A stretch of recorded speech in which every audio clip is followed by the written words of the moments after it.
Bore da, members. Welcome to our meeting today. There's quite a few online, so we'll start the agenda off with apologies for absence, please. Apologies received from Councillor Malson, Isaac, McConnell, Morgan, and ACFO Prendergast and ACFO Rose. Thank you ever so much. So, item number 2 on the agenda for declarations of members.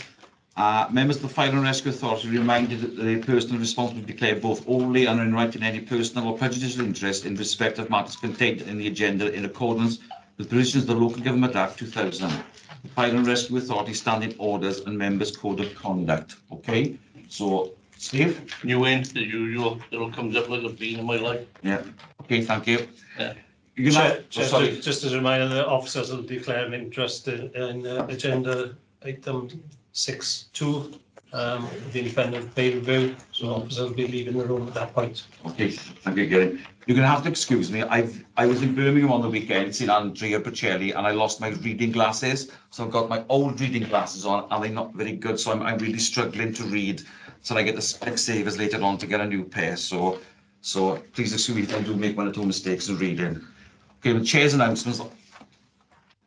First of all, I'd like to thank the Fire Authority members and officers of service who impeccably observed the official protocols and displayed the utmost dignity and respect during the mourning of the late Queen Elizabeth II. On Friday the 16th of September, the Chief of Fire Officer and myself attended a service of prayer and reflection at Llandaff Cathedral in the presence of King Charles III and Queen Consort. I would like to thank all officers involved in planning the petition of the visit of the monarch, ensuring the events were delivered safely and security and ran extremely smoothly.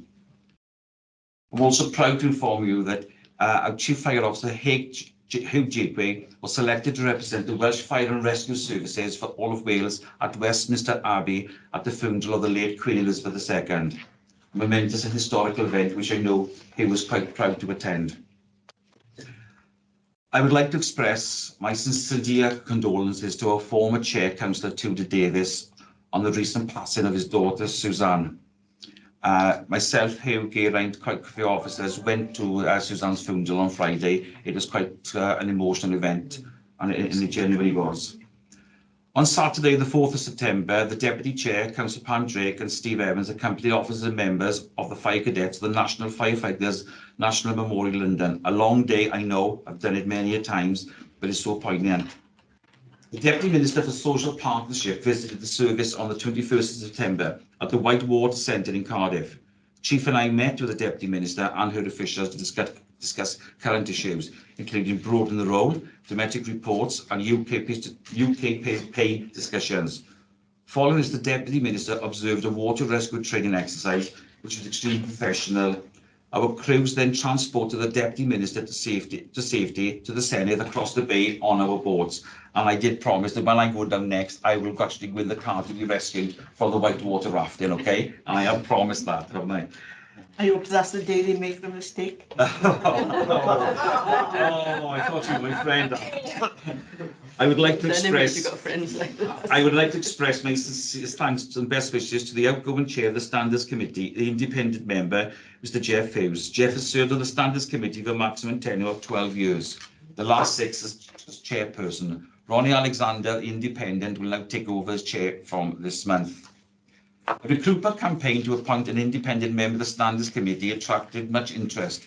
On following the interview, 5 shortlisted candidates, Kate Thornagood was appointed to the position. The Craftworks Pay Award, which covers the fleet and engineering apprentices, agreed a 1.75 pay rise from the 1st of April 2021. Youth Workers Pay Award, which covers cadet instructors and seasonal workers, has been agreed at 1.75 from September the 1st, 2021. Both increases will be implemented with immediate effect. Negotiations are still going on for other pay groups. Once again, I am proud to highlight the excellent performance of our service at the recent World Rescue Challenge in Luxembourg. Obviously, we couldn't put this out at the time of the death because the Queen had died, so we had to put it out afterwards. Our team became world champions at the complex extraction, and 3rd overall for the event. Our trauma team also claimed 2nd in the World Trauma Challenge. I would like to pass my congratulations to the Fire and Rescue Authority and all those in team. Good luck to everybody, and In West Midlands, the UKR rescue service is this week. I'd love to go to that, but I can't. Unfortunately, the recent presentation evening on the 14th September had to be postponed due to national mourning, so it's been held tomorrow evening. 24 trainees have commenced their 13-week initial whole-time victims training course, and the date of passing out parade will be the 1st of December 2022, and members will be receiving invites in due course.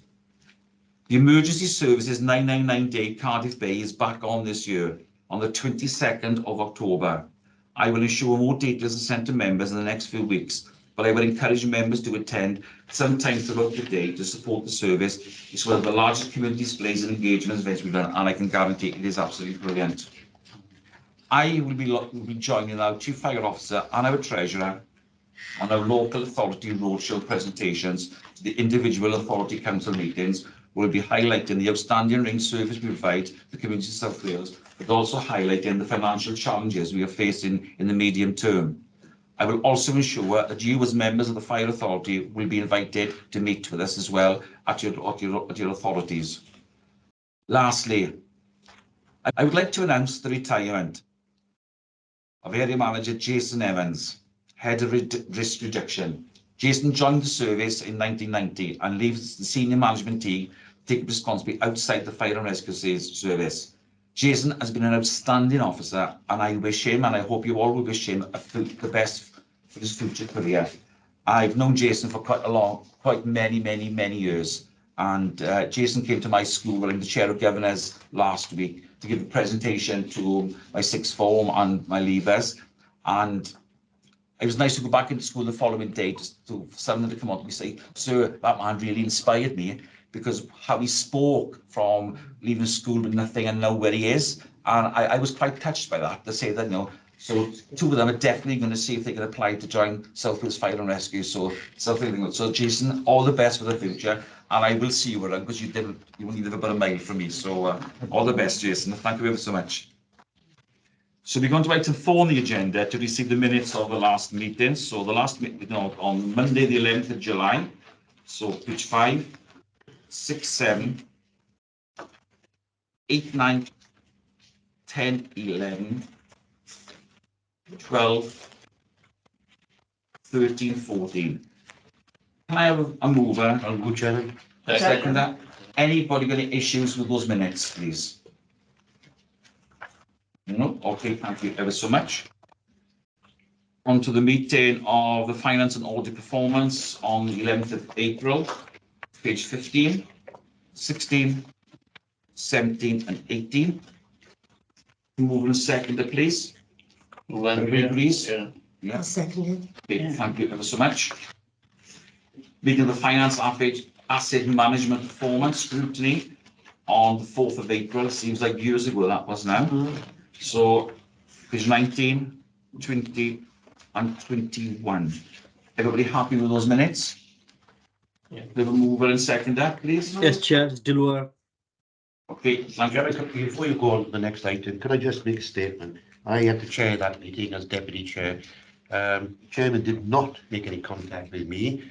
I would have thought he would have been prudent for the chair of the committee to give me a ring. I think a lot of councillors were out canvassing at that time, and he was left to an officer. My response was, well, yeah, I like to be out canvassing as well. There was no disrespect to the officer whatsoever. What I'm saying is, if the chairman cannot make it, would that chair, he or she, make contact personally with the vice chair? I totally agree with you, Glyn. You did bring me on this issue, and I wasn't very happy myself over this issue. You know, this former member of authority was a stickler for rules, and she was. And I thought it was not very good that she did not inform you as the vice chair that she wasn't going to chair the meeting. It was thrown at you at the last minute. So if you are a chair of a committee, please inform your vice chair if you're not able to attend that meeting, please. Thank you. Water under the bridge. Can I just apologise on behalf of No, you the don't county need to council? apologise. Because I mean, I'm sure, you know, I was sorry that she didn't have. No, you'll she should get, have done, you know. Chairman, it isn't only for you to apologise. It's not really none at all. There was no need for Marie. None at all. Nothing to do with you. No, no. I can assure you, You're instead now. So. you're impeccable, you are, Maureen. I can assure that. So everybody's happy with those minutes. On to page 23, updates of action, Geraint. I'll take the first one, and then hand over to Alison and do a further.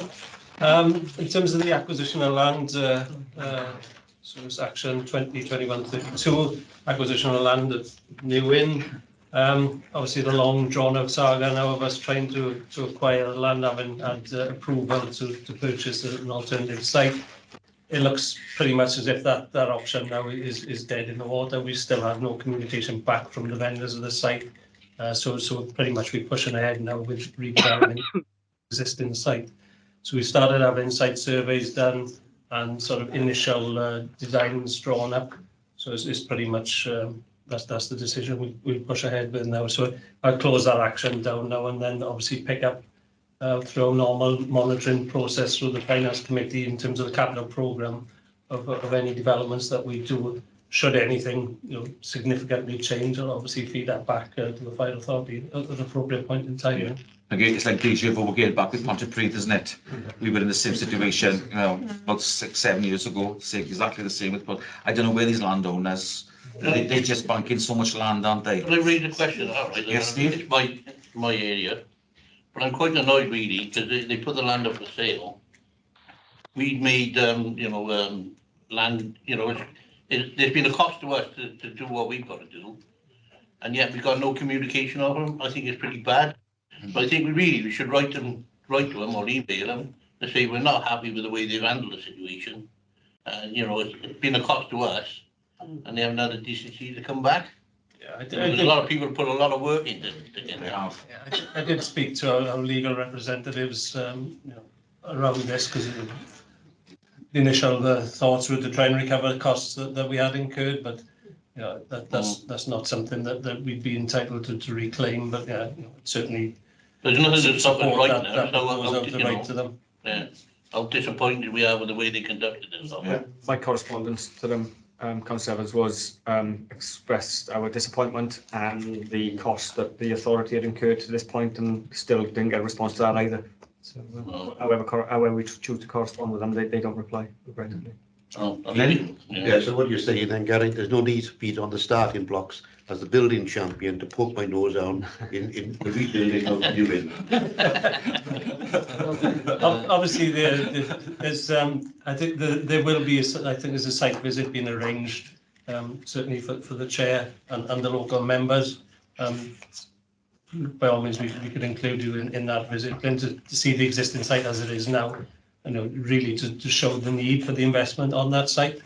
And then obviously as part of that, perhaps we hopefully get some early engagement with the architects on the site as part of that visit as well, so you can see what we're trying to achieve going forward. One of the things that we are looking at is to try and consider that as the first site that we do in terms of redevelopment now. Looking to be a net zero station. Well, obviously that will come at additional cost, but that's. You've got the carbon reduction plan update on the agenda later. So that's certainly the direction and travel that we'd be looking to go for future redevelopments. And also it's quite a big station as well, It's in, the land of it, And New Inn does need to be done. Yeah. 100%, so yeah. I'm changing 40 years I've been in the trade myself. So, That's that one. The next action then was the proposed terms of reference for the scrutiny committee. So obviously the scrutiny group, the revised makeup of the group was approved in the AGM. We had the first meeting of the scrutiny group last Friday, and the new terms of reference was approved by that group then on Friday. So once those minutes have been approved, that'll be coming forward then for inclusion within the revised constitution for the authority. So that'll be formally approved by the authority then before they fully adopted by the group. Okay, and Alison for the others. Thank you, Chair. So the next two actions focus on pensions. Just to give you an update on the first one, so we are continuing to offer 2 pension retirement estimates to those people who are submitting their notice of intention to retire. These are described as category 1 cases, so they're currently employed, they want to retire, and we're offering 2 pension statements or benefit retirement statements. So they've got the choice of retiring on the previous legacy arrangements or the current system that's in place, so the new terms. So we've processed in the region of 26 cases since we introduced that arrangement. We are also working through the comms with our people, so currently keeping the messaging going. We're working with GAD on introducing a GAD modeler, so that will be a calculator for people wanting to retire to look at and work out their own pension retirement estimates.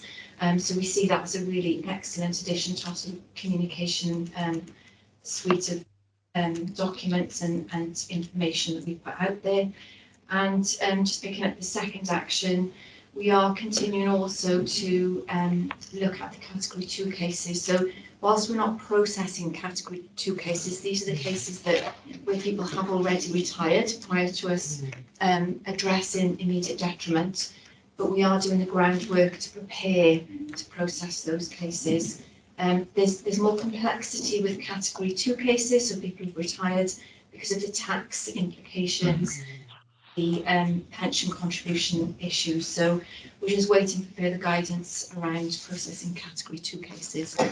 And I think that's probably as much as I want to say as way of an update on those two. Okay, thank you both. No questions? Thank you ever so much. So we go on to page 27 to 29. So I believe this is Chris Barton. Is it Chris? Sorry, before we go Oh, on, sorry. did you want to do any updates on any of the others? Was there? So real living wage, that action, just to confirm that, as we've mentioned previously, we are a real living wage employer. We are now working with our contractors to look at the strategy that they will employ to ensure their staff are real living wage, or we think the real living wage also. But as we know, last Thursday, the Real Living Wage Foundation issued an increase to the rate, the hourly rate, which has gone up now to £10.90 an hour. So that's a whole £1 increase, quite a large increase. And so we're currently working through what that means for us, because obviously there's likely to be a cost for us. Do we know roughly what the cost would be? Not at the moment. Right. It will affect the levels of our pay grades. So we're just putting those numbers through our modelers to see what that looks like. It's having to reduce increase, but we've put as soon as possible. The other two items, the actions are on the agenda for today, so the independent peer review is on the agenda for discussion. And the Welsh language costs were issued this morning to you by email. Once you've had a look at those, if you've got any questions, please come back to myself or Andrew Jones. And the other one then, the other one was the Quarter 4 Business Plan Actions Report. I believe they were circulated immediately following the last fire authority meeting. So the request for comparative data. I was quite surprised at the costs of the email. Yeah, they're salary costs Yeah. to employ two people. Yeah. Okay, right. Can I come in? Oh, sorry, Steve, yeah. Yeah, on page 26, is there any update on the, the role of the firefighters in the review? I think, yeah, afterwards.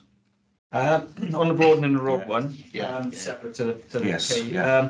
when we met with the Deputy Minister on Wednesday last week, we did have an hour or so with her in advance of the skills demo that she's seen, and that was part of the discussion point. So we are expecting another thematic review to be issued by the fire advisor. I've seen a very early draft of that. So when the thematic review is published, I'll make sure it's presented to Fire Authority. The ambition, which the Deputy Minister did confirm, is that they have got an ambition for firefighters across Wales to be assisting in medical calls, and that was around non-injured fallers and out of hospital cardiac arrest, and working in the prevention role as well, which will give us some complexities going forward. And there's lots of technical and issues that I know we discussed last time around shift patterns and everything else as well. But I've also got the the efficiency and effectiveness review that's being completed internally, and I'm hoping come the autumn, the end of the autumn, that I'll be able to present that to members as well, so you can get an internal view of what the service looks like against the external thematic reviews as well. We did lay it down thick to the Deputy Minister on this, you know, and I did also, she reminded me, and I reminded her as well, because I sent a letter back to her saying that she's Deputy Minister for Social Partnership as well, so she threw that back at me, and I threw it back at her as well. So we did have quite a good, frank discussion, didn't we, who I think should be taken back, really. Yes. I think it looks as though it's going to go ahead, but my only concern is we have to alter our position with our staff. We're asking them to do more. Is any more income coming with it? Well, That's the issue I've got, because we're asking to be done a lot more with our service. But It has to be a negotiated change in role. We would need to do that either as individual authorities, but something I suggested to the Deputy Minister, that we actually done that through collective pay bargaining through the National Trade Council. That's where everything, terms, conditions and pay is negotiated. We could do that as a collective across Wales. I think that will take some time, because there might be some resistance to some of the changes, particularly if the financial incentive isn't there. that's my concern. It could be, they can implement it before they actually give you the financial part of it. no, they wouldn't. Yeah. They wouldn't do that. I can assure you. I can assure you with that. I can assure you with that, because we both here with myself. We did say, you know, if Welsh Government want to do this, they've got to put the pounds where they will as well. You know, it's a cost to us. I think the Deputy Minister did understand that point from us. But she was going to speak to the Minister for Finance, to Rebecca Evans, on one or two issues that we raised as well. So I think it was a good meeting. It was, yeah. I think it was one of the best I've actually been with the Deputy Minister and officials, yes. Excellent. Yeah. Okay, nothing else now on the accounts? No, that's okay then. So I can see Chris is eagerly waiting on his screen there. So over to you, Chris. Thank you, Chair. Morning, members. Apologies, I'm not in the room. I'm doing the COVID thing at the moment, so you'll be glad that I'm not in the room. Medium-term financial plan update for 22-23 to 26-27. The plan itself follows the previous format, so the updated plan is attached to your report, that Appendix 1. I'm not going to take you through the whole detail of that, but what I'll do is I'll touch on some of the key points as I go through this report. Perhaps inevitably, the background to the report is one of an increasing cost base. We're all well aware, I'm sure, from the news regarding increasing pay settlements, an increase in inflation, increase in interest rates as well. So all of that is driving our costs in a northward direction. The other thing I will say in general about this report is there's a huge amount of uncertainty around any of the numbers that are being thrown about at the moment. So there are significant risks in predicting the sort of the level of interest, level of inflation and level of pay awards going forward in this report. So there is a health warning sitting there in that respect about anything we're talking about here. In terms of funding for local government, I just want to remind members that last year there was quite a significant increase in funding for local government. There was a 10% increase in council settlements in the local government settlement for the current financial year. The Fire Authority, however, only asked for just over 2% increase in resources. I think that sort of demonstrates really that at the time we set the last budget, we certainly weren't anticipating the significant increases in inflation and pay awards that are now coming through the system.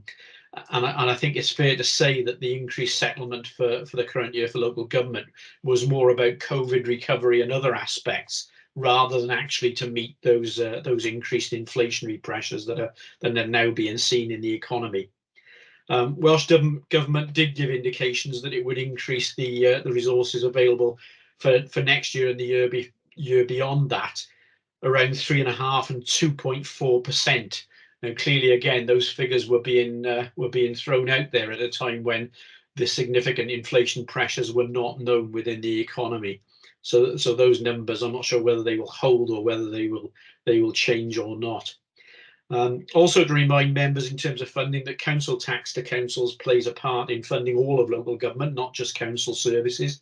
So it's important to remember that the whole package of funding available to local authorities is available to fund the fire authority in terms of whatever money we ask for. And the last piece on the funding I just wanted to mention, because I think it's more significant for the coming year, is that we do get direct grants from Welsh Government for a number of services, particularly around community safety, but also national resilience work and some of our direct costs as well.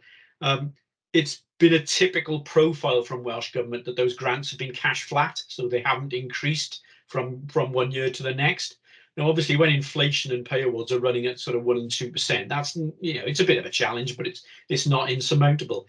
I think the concern for next year is if we see costs increasing around sort of 10% levels and Welsh Government issue cash flat grant settlements again, then clearly that raises a challenge. It either means we will have to absorb what essentially will be a reduction in grant, or we would have to consider whether we continue the services at the same level. So that's just a sort of a marker down around that area as well for consideration.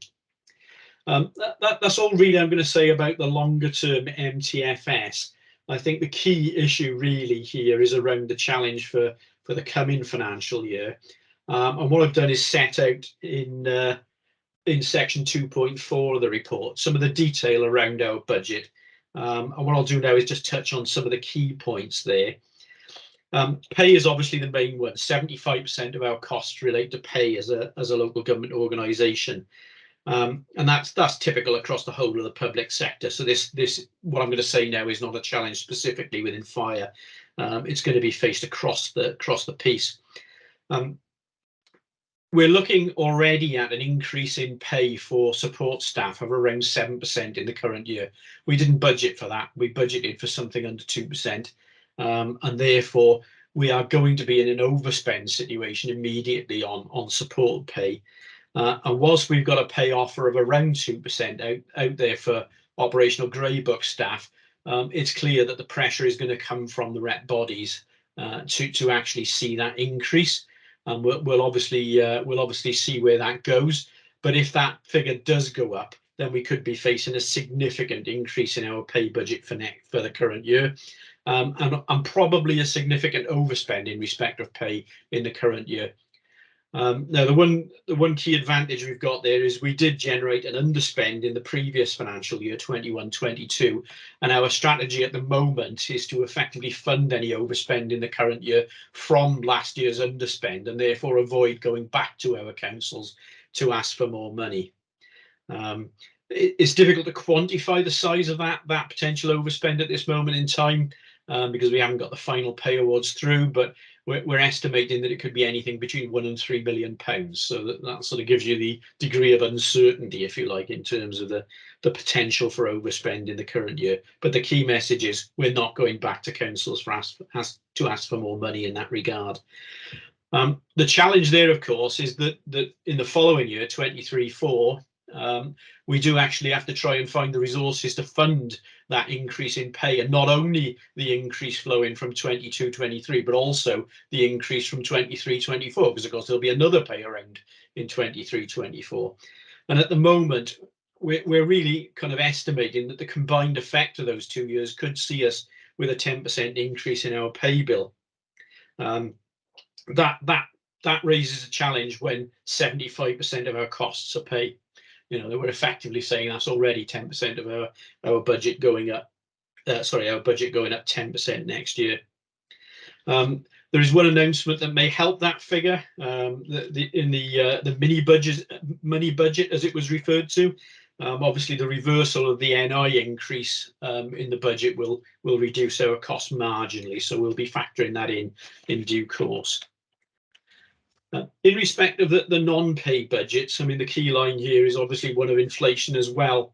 What we're seeing is that our supplier contracts, most of which are based around inflationary increases, our suppliers are indicating that they will pass those costs back to the fire authority. So as their costs go up, so our contractual costs will go up, and therefore we'll expect to see some of those underlying pay and inflation pressures coming through those contracts as well. And perhaps it goes without saying that our energy and fuel bills will be going up significantly as well. We're all well aware of the current debate in the economy. It was nice to see an announcement that local government would be included in some of the measures the government have announced to actually reduce energy bills. But of course, they're only for 6 months, and we've yet to see what the impact is in the longer term around that. There are some sort of non-inflation pressures within the budget.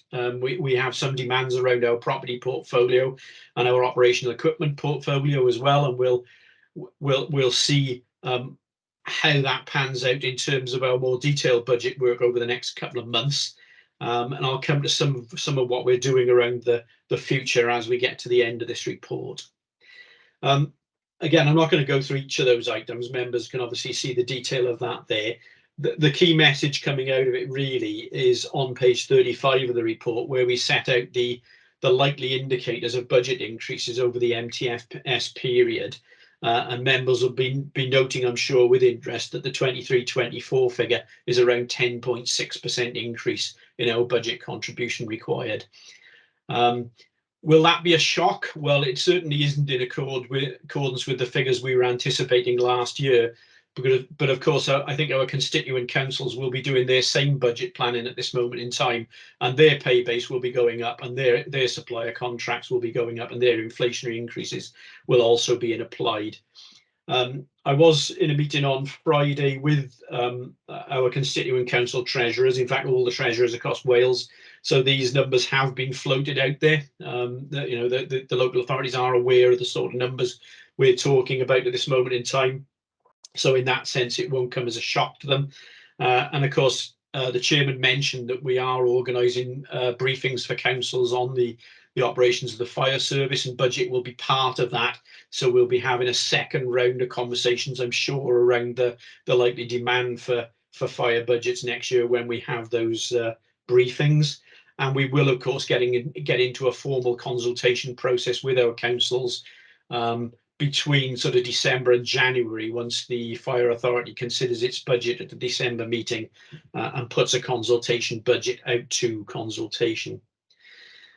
In terms of the future work I mentioned, we did actually take a presentation to the scrutiny group last Friday.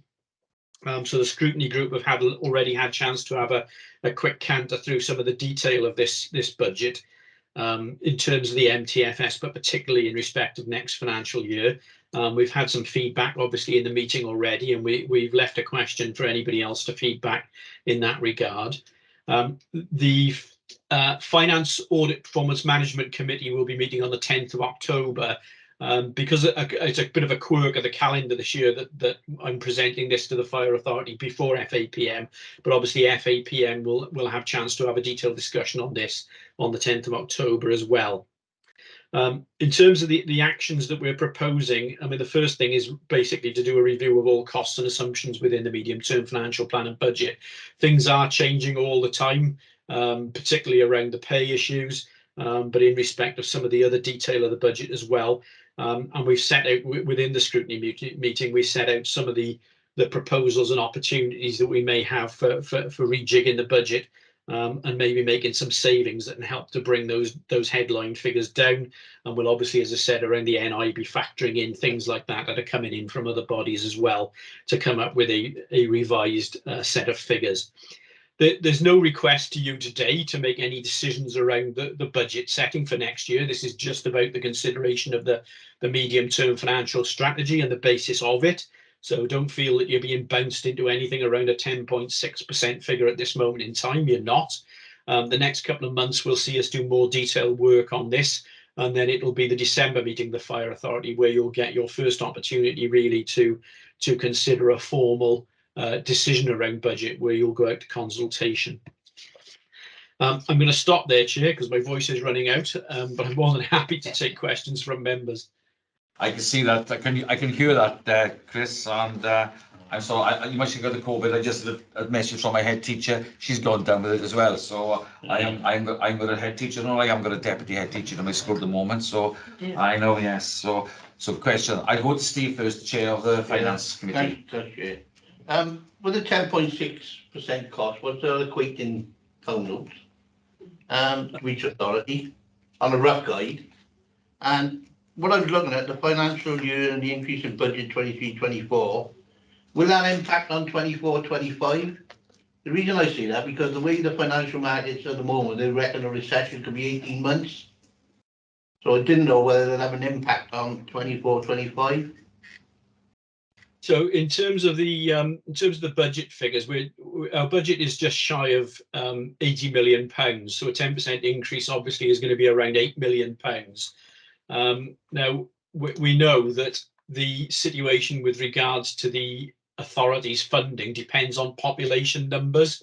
So it's possible that we will see shifts in the incident of the contributions budget between authorities because of those population numbers changing. So it's difficult to be explicit around that. However, to give some examples, at the top end in terms of contributions this year, Cardiff are about £18.7 million. So you're looking at about a £1.8 million increase for Cardiff at 10%. And if I go towards the bottom end of the spectrum, Merthyr Tydfil currently contributes 3.1 million. So theirs would obviously be around £300,000 worth of increase. So it very much depends in cash terms. Obviously, the larger authorities paying more and the smaller authorities paying less. I can provide members with a kind of a detailed set of figures for each authority if that would help. I'll send that after the meeting.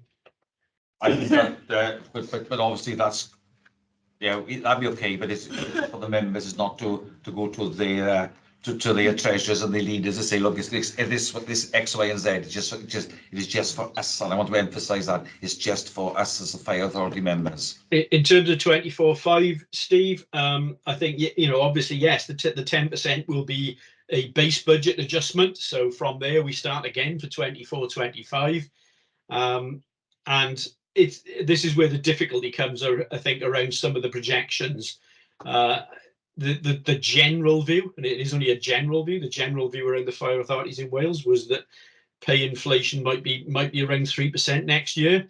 In 24/25, beyond that, 3% for 23/24, and then maybe we might be back to normal pay awards in 24/25 around the sort of 1.5% or 2% level again. But it's really difficult to judge what that's likely to be. There's a piece of work being done by the WLGA at the moment across the whole of local government in Wales, which we've been party to, where all of the fire authorities and councils have submitted their projections, their MTFS projections to WLGA for a discussion with Welsh Government around resourcing requirements. And I'm actually waiting today, unfortunately I haven't had it yet, I'm waiting today to see what assumptions are being made across the rest of the public sector in Wales around things like pay and inflation for 24/25. So I'll get that information today, and again, I'll possibly be in a position to share that with the FAPM committee in October. Thanks, Chris. Anybody else with any questions? Any of the new members? Because it's all new for you now, isn't it? Yeah, well, yes, as far as that's Martin, concerned, this encouraging that the dialogue has commenced and that everybody, from the in the respective local authorities are being kept in the picture as far as the accountancy side is concerned and finance. I just wondered, Chair, when we're doing the round of visits to the local authorities, to expect some interesting discussions at that point. Do you have any details about the dates of those meetings? Yes, I have. I think agenda's in our diary. I think one of the first we had. I think it was one of the first we got. All right. So I can say I haven't got it on me at the moment, but I've been doing this now for the last 4, 5, 6, 7 years going round, and what we've found is that most authorities are really good in talking to us. We always used to get one objection, and that was from Merthyr, which was the smallest the authority. But yes, Well, I think we did have some, when we did Gen once, didn't we? There was a bit, yeah, no, because no. But no, it is good.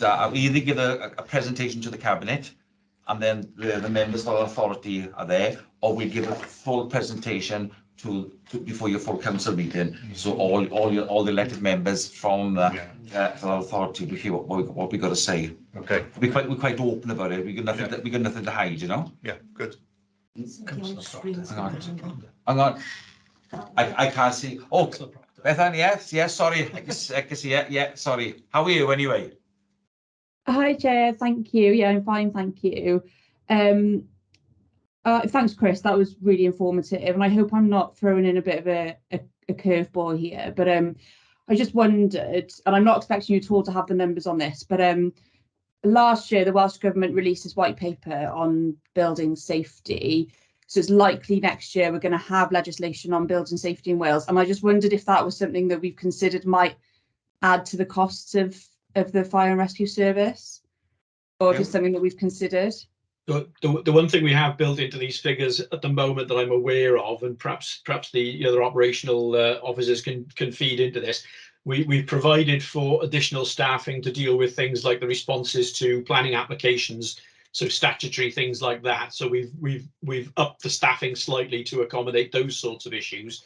But what we've not anticipated, I don't think at this moment in financial terms, is any requirement to increase sort of response arrangements around that. But I'll defer to my operational colleagues if they want to say anything. Hang on, who wants to come in a minute, Chris? Yeah. Yeah, thanks. Really good question. As Chris said, it was a change to the Town Planning Act that put us as a statutory consultee. So we put 2 additional posts into our business fire safety team. Welsh Government didn't see that as a new burden, so there was no new funding that came with that. The Fire Safety Order, or the Fire Safety Act, that changed earlier in Wales than it did in England. That was the 1st of October last year. We're still waiting on guidance to come out from government on how we apply that, because it introduces further parts of the building that wasn't covered under the previous legislation under the Fire Safety Act or the Fire Safety Order. So now the external wall system and balconies, for instance, is now included in that piece of legislation. But again, it hasn't come with any new funding for that. And the Building Safety Act, that won't come with any new funding either. And only part of the Act is being enacted in Wales. So the regulations, which are the regulatory part of it, are not coming into Wales and not foreseen to come into Wales either, which will cause some complications when you have housing providers, builders, construction companies working across England and Wales borders as well. So yeah, the additional responsibilities and the increase in legislation defining the building has not come with any new funding at all. Yes, Glyn, yeah? Yeah, thanks very much. I'm a little bit confused when Chris mentioned about the planning legislation, because we all know this comes in with the building regulation side. Yeah, first of all, I support the fire authority 100%, but I thought the real responsibility lies with the building control operative, either local authority or the approved inspector. Yeah, as you know, my view is that everything should be with local authority. That might sound a little bit ambiguous, because I was an approved inspector myself. But as Hugh knows, I've sort of condemned the change in government back in 1980 for approved inspectors to be introduced. Because, put it bluntly, to be careful with my language, not very good. I know your views on that, Glyn. You've made your views quite in your own authority and this. Yes, I was still operating as an approved inspector as if I was still working for the local authority. And when, yeah, I know this for a fact, when approved inspectors take photographs of something on the site and say that's satisfactory without moving from the office, that's deplorable. And I got evidence of that. Anybody else want to ask any questions on this to Chris? No. But I can assure you, once we get everything firmed up and everything for dates to go to the local authorities, you will get an invite. What I say is, if there is actual responsibility on the fire service, well, there's no doubt we've got to get the money from somewhere. Yeah, the Welsh Government are not giving it to us. That's a normal thing. We do it. I can assure you, we have tried, and look. So the recommendation is that members note the risks and uncertainties within the projections and approve the strategy as the basis for financial planning over a statutory period. So members happy with that, please? Yeah. Okay, thank you. If I could leave, I have a funeral at 11:30. I think I better leave now. Okay, Okay, yes. thank you. Okay. So we go on to page 57.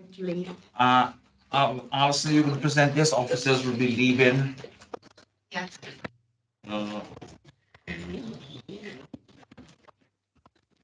Keep your hand in your pocket.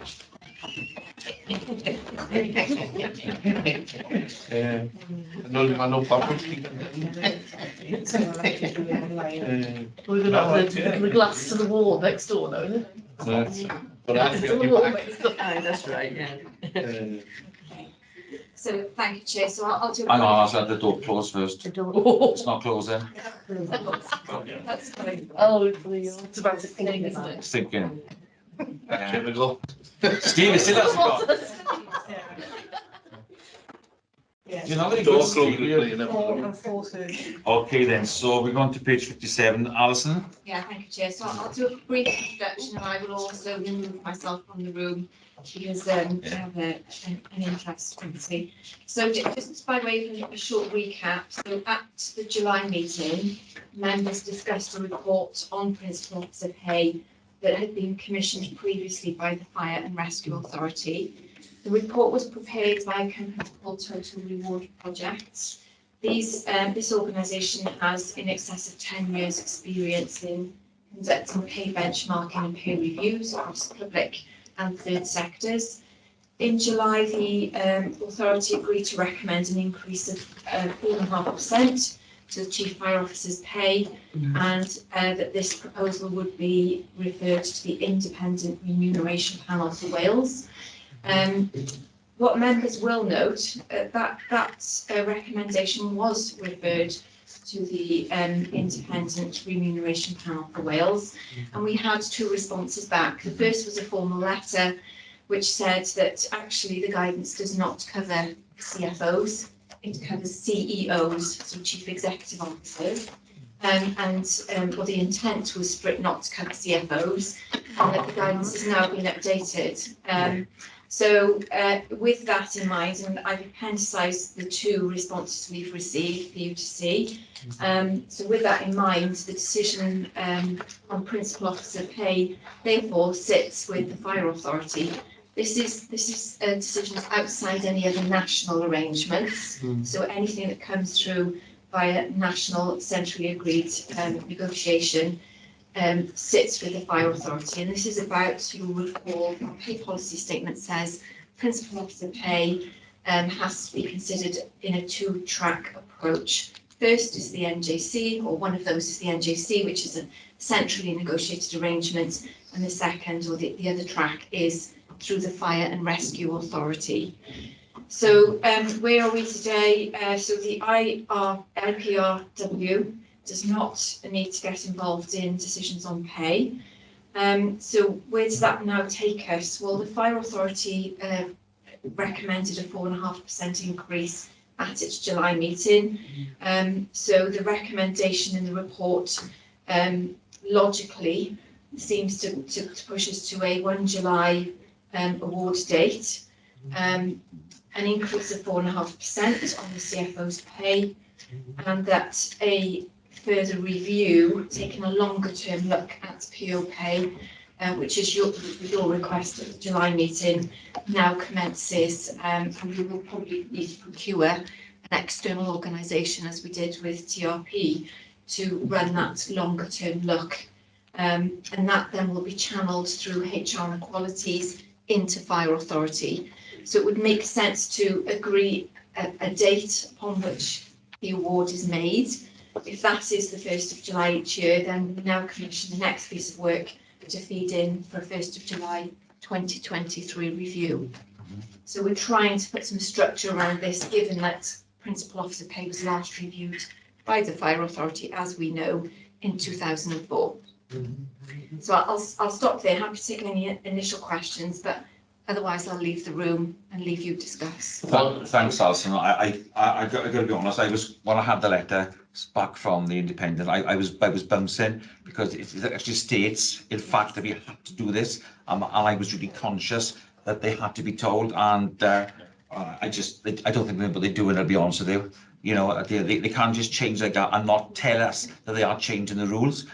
You know, if we hadn't had sent this letter to them, and where would we be now? We could have been anyway, you know, anything could have happened to us. But at least we know now for a fact that we don't have to go to them. But I think for next year's, I know we don't have to send it to them. I think we will send it to them. So it's logged within that they had something from us to say, yes, this is what we've done, X, Y, and Z. So nobody can come back on the fire authority to say we're not doing. There was not the procedures for us, but I still wanted logged to go to them. I get the same letter back saying, no, you don't have to, but I still wanted to go to them.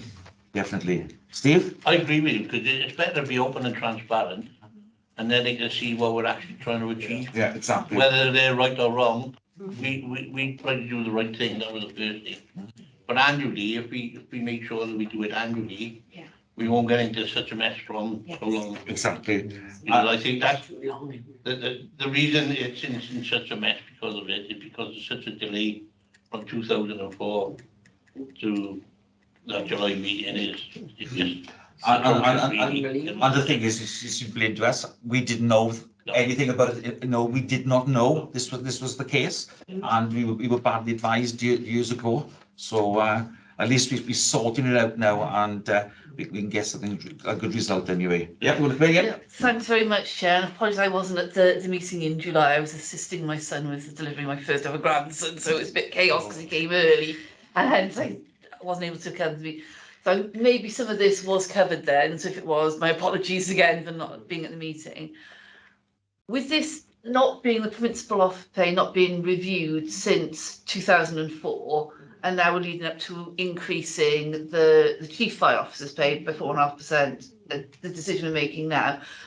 I didn't say anything about the rest of the principal officers. That's now going to be the next review, I understand. It's a pro rata, so if the chief gets it, the senior officers get it, That's it. And then we'll have a review thing. What's happened between 2004 and now with regard to increases to these principal officers? But have they followed the benchmark at all? Or have they gone along with what the grey book officers have got? Except that's what they've had. So whatever the grey book has got, the principal officers have got. I was just looking at that and I was thinking, what? That's a very long time not to increase it. Yeah, we were badly advised. Yeah. Extremely. Ian? Yeah. No, I wanted to hear Alison. Oh, sorry. Like that. Oh, yeah, no, you're right. So anything nationally that may have happened would have happened and been applied. But our pay policy statement clearly says it's national plus a fire authority discussion and decision. So I can't answer why it hasn't been reviewed since 2004, only that it's been picked up now recently. We just wondered where it was our responsibility as it is. No, we did not know we would. It's a long story. That was it. Yes, yeah. Ian, yeah. Sorry, a couple of things. A CEO and a CFO. So a CEO, what's that, an assistant chief officer? No, it's no chief executive of a council.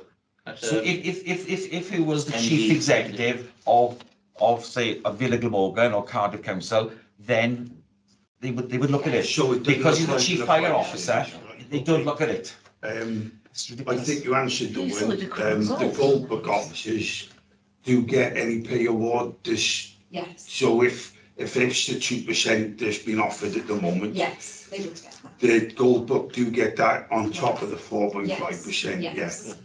The last review, 2004, there has been some changes to their pay and stuff in between, quite substantial changes.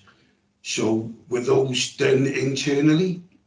So the annual NJC centrally negotiated pay adjustments would have been applied annually. I don't know what you mean by substantial. So that would follow like 2%, 1%, maybe even a pay freeze. Yeah, but when the Gold Book left the union to become strategic for national resilience. Okay. They had what equated to a 19% pay rise.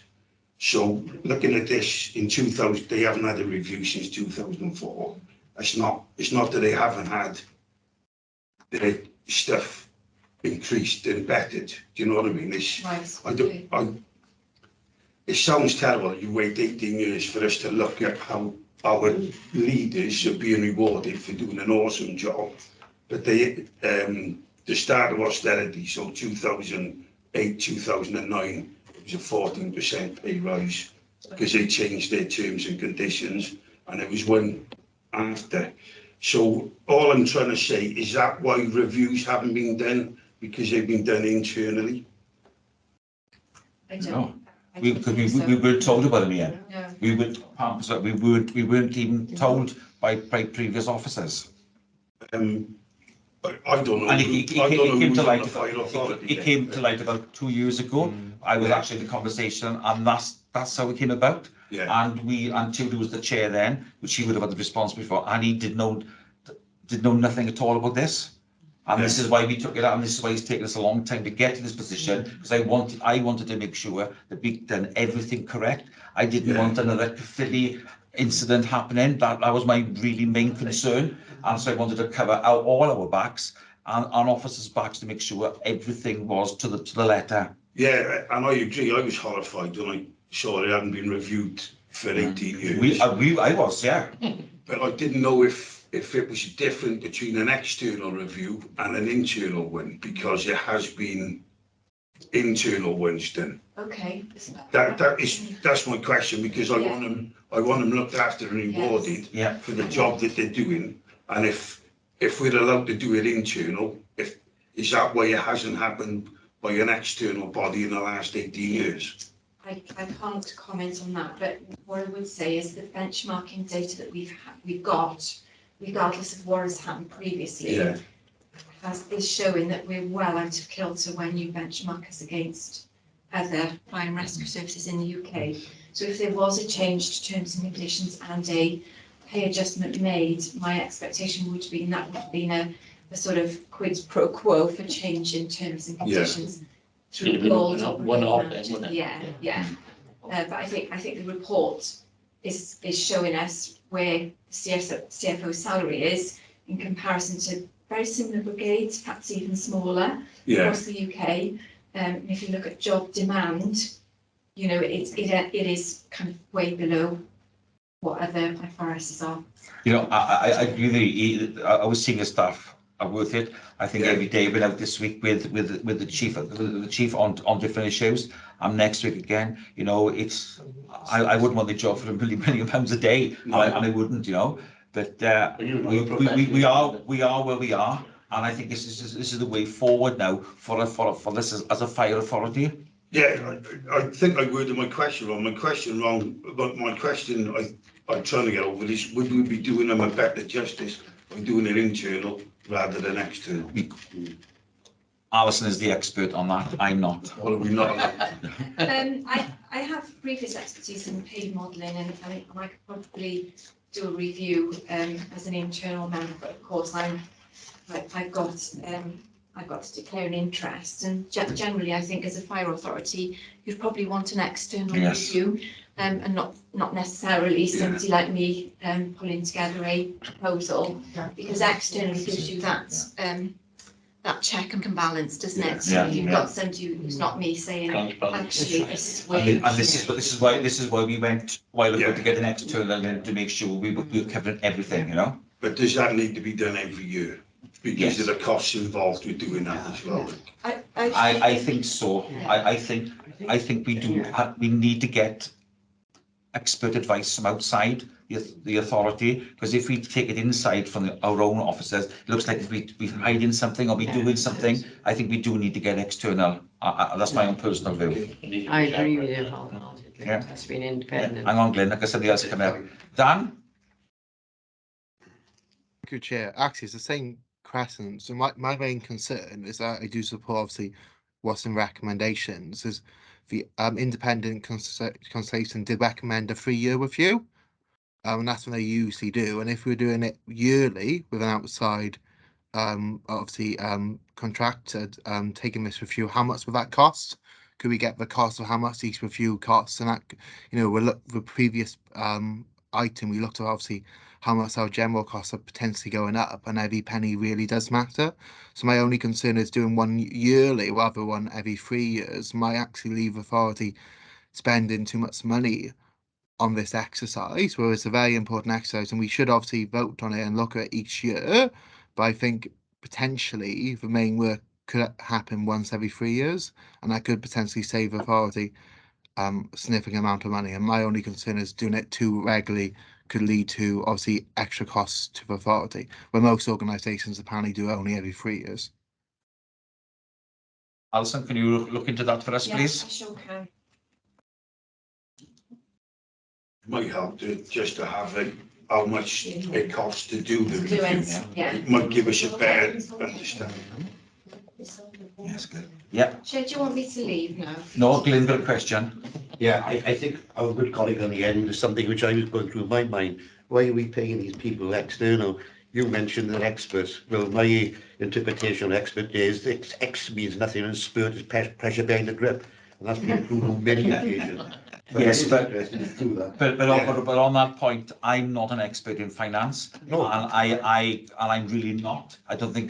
But I say what I say. Please prove me wrong if anybody is an expert in finance. You know, turned out we probably could be saving a small fortune for what we get. At the end of the day, we've got to get this right. Yeah. I don't want the finger pointed at us as a fire authority saying you've given X, Y, and Z when we could end up in court. Yeah, I can see that. Alison and Chris are our experts, but to anyone outside looking, it's like you giving yourself like 100%. I don't use the expert, I say professional. Martin? Yeah, what I'd say, Chairs, is back in July, we had a really good discussion over this, you know, and the analysis was there. And I think the argument was put about maybe having a 3-year term to review. We did vote against that, and we felt that in view of the uncertainties that are going on at the moment, it would be too much to commit to that sort of strategy. So, as I recall, I think our decision was the right one, and it was done on the basis of, for the moment, that we will do it annually. Yes. Until things, you know, as we know from the previous presentation, that, you know, we expect things to calm down in a couple of years. But I think for the moment, I think we do need to be particularly cautious and accepting that there might be an additional cost by having to bring in external people. I think it is really worth it at this time. Yeah. Yeah, again, excuse my ignorance on this. It's more this need for external benchmarking and what have you, because there aren't that many fire and rescue authorities across the whole of United Kingdom. For a start, it's not like, you know, we're all competing like petrol stations or something.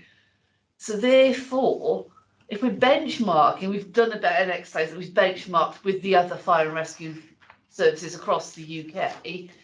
Do we actually need then an annual independent external contractor's cost when the benchmark is kind of publicly available knowledge, essentially? I think you've got it all wrong. Yeah. You've got it wrong. Are we benchmarking a chief fire officer against, if not another chief fire officer who's equivalent? If you were here for the last report, we had, at Martin said, it was quite a detailed report, and there are quite a lot of fire and rescue services in the United Kingdom. There are some which are quite a lot for us. Even with the 2 in Wales are higher than us, which I totally think is wrong, because we are the biggest fire authority in Wales. It was agreed, as Martin said at the last meeting, this would be for a yearly thing. I think we're going really into the perimeters of this debate now, because we've still got an officer here at the moment, which I don't think some of the things should be said when the officer is here. So if Alison can leave, we'll have a discussion on this, if you don't mind. No, of course. Yeah. They take your Yeah, picture. yeah. No, no, check the door for this one.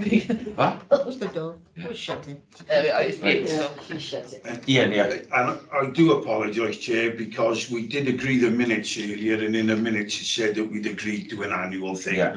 The only reason I raised the question now is when we agreed all that, we wasn't looking at 10% interest rates, 10% pay rises, 10% fueling, and it was just about potentially saving money, which although it'd be less for us to spend, we might not need to. So I apologise if I said the wrong thing. I think this is, and I'm speaking as the chair now of the fire authority. I think if we agree for a yearly term and it's reviewed after 2 years, so we can look, we can do it for the next year and the year after, and then we can have a long review after that, so we can put the chief where the chief needs to be, rather than after 3 years, because what could happen in 3 years, I genuinely don't know.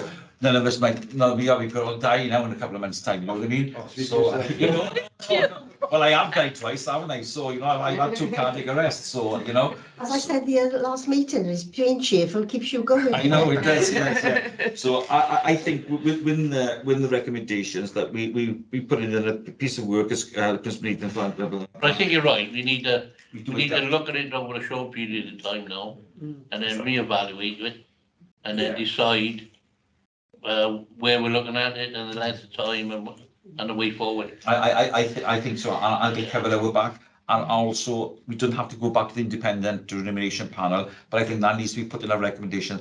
We don't have to, but I still would like it to go to them. I know it's costing work and for us, but I think they should see sight of what we decided as a fire authority. Somebody's got their hand up there. Somebody got a hand up. I don't know. Somebody got a hand up. We don't know who it is. It just says +2. Colin, I've got a. Oh, Colin, right. We can't see you, Colin. Oh, I can see you now. See, yes. Sorry, Colin. You don't actually see me in person. I'm feeling quite rough at the moment. All right. I have my COVID and my flu booster on the same day. Oh, probably not a good thing, but anyway, there we are. No, I was just going to say, one, I totally agree with what you just said, Chair. I think given where we are in the fluctuation of finances and inflation, I think having a yearly review is a very good thing. I also think it'll be very transparent. And for those of us who've been long enough on the authority, we have actually lost quite a few officers over the border because they pay more, or we have officers in post who have stayed quite some time, and there's a lack of movement up the ladder, shall we say. So yeah, we want to retain our officers.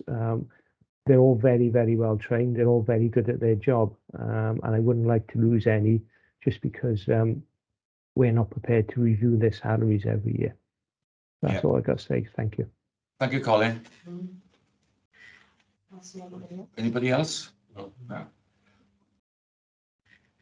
So with the recommendations on number 1, we got that. I won't read it all out because we can debate for hours otherwise. So we can do it for the recommendations. We can add in that it'll be on a yearly basis for the 2 years, and after the 2 years, we'll look at it after 2 years if he's going to extend it further. Yes.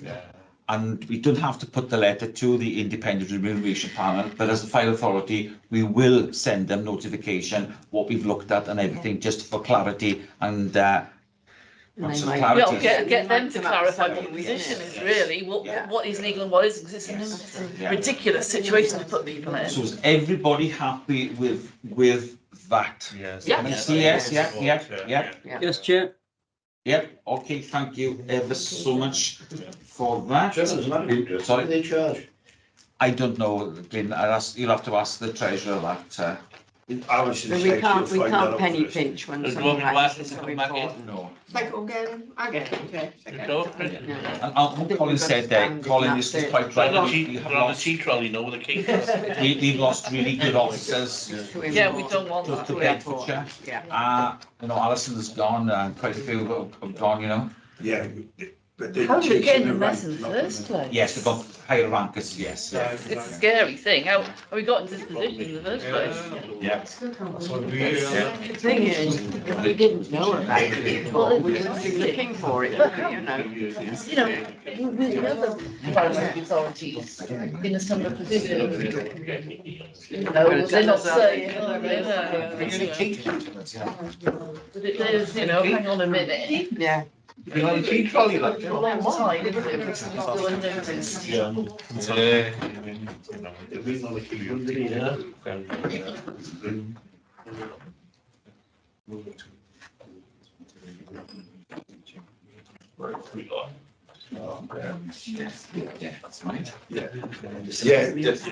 go unnoticed. Where's the other officers, please? We missing the cheeky coming in. Uncomfortable, then you try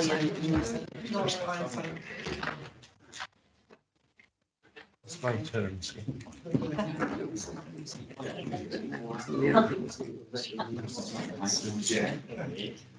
Okay, so we're on page 69.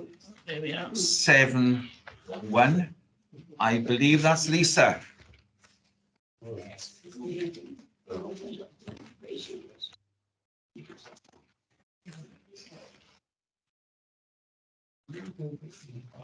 Okay, so this is the Treasury Management Outturn Report. So this report looks at the year closing 2021-22. It looks at the activities, and more importantly, it looks at the limits and the potential indicators that we set at the beginning of that year and how they look at the end of that year. So it's performance-led, this report. The authority receives 3 reports: the strategy that sets the scene for 21-22 that was taken in March 2021. You get then a second report, which is a progress report, and this will be the final report of that, which is the review of the outturn report. So Treasury Management, not a budget report, it's more about our banking, borrowing, investing, cash flow management, things like that.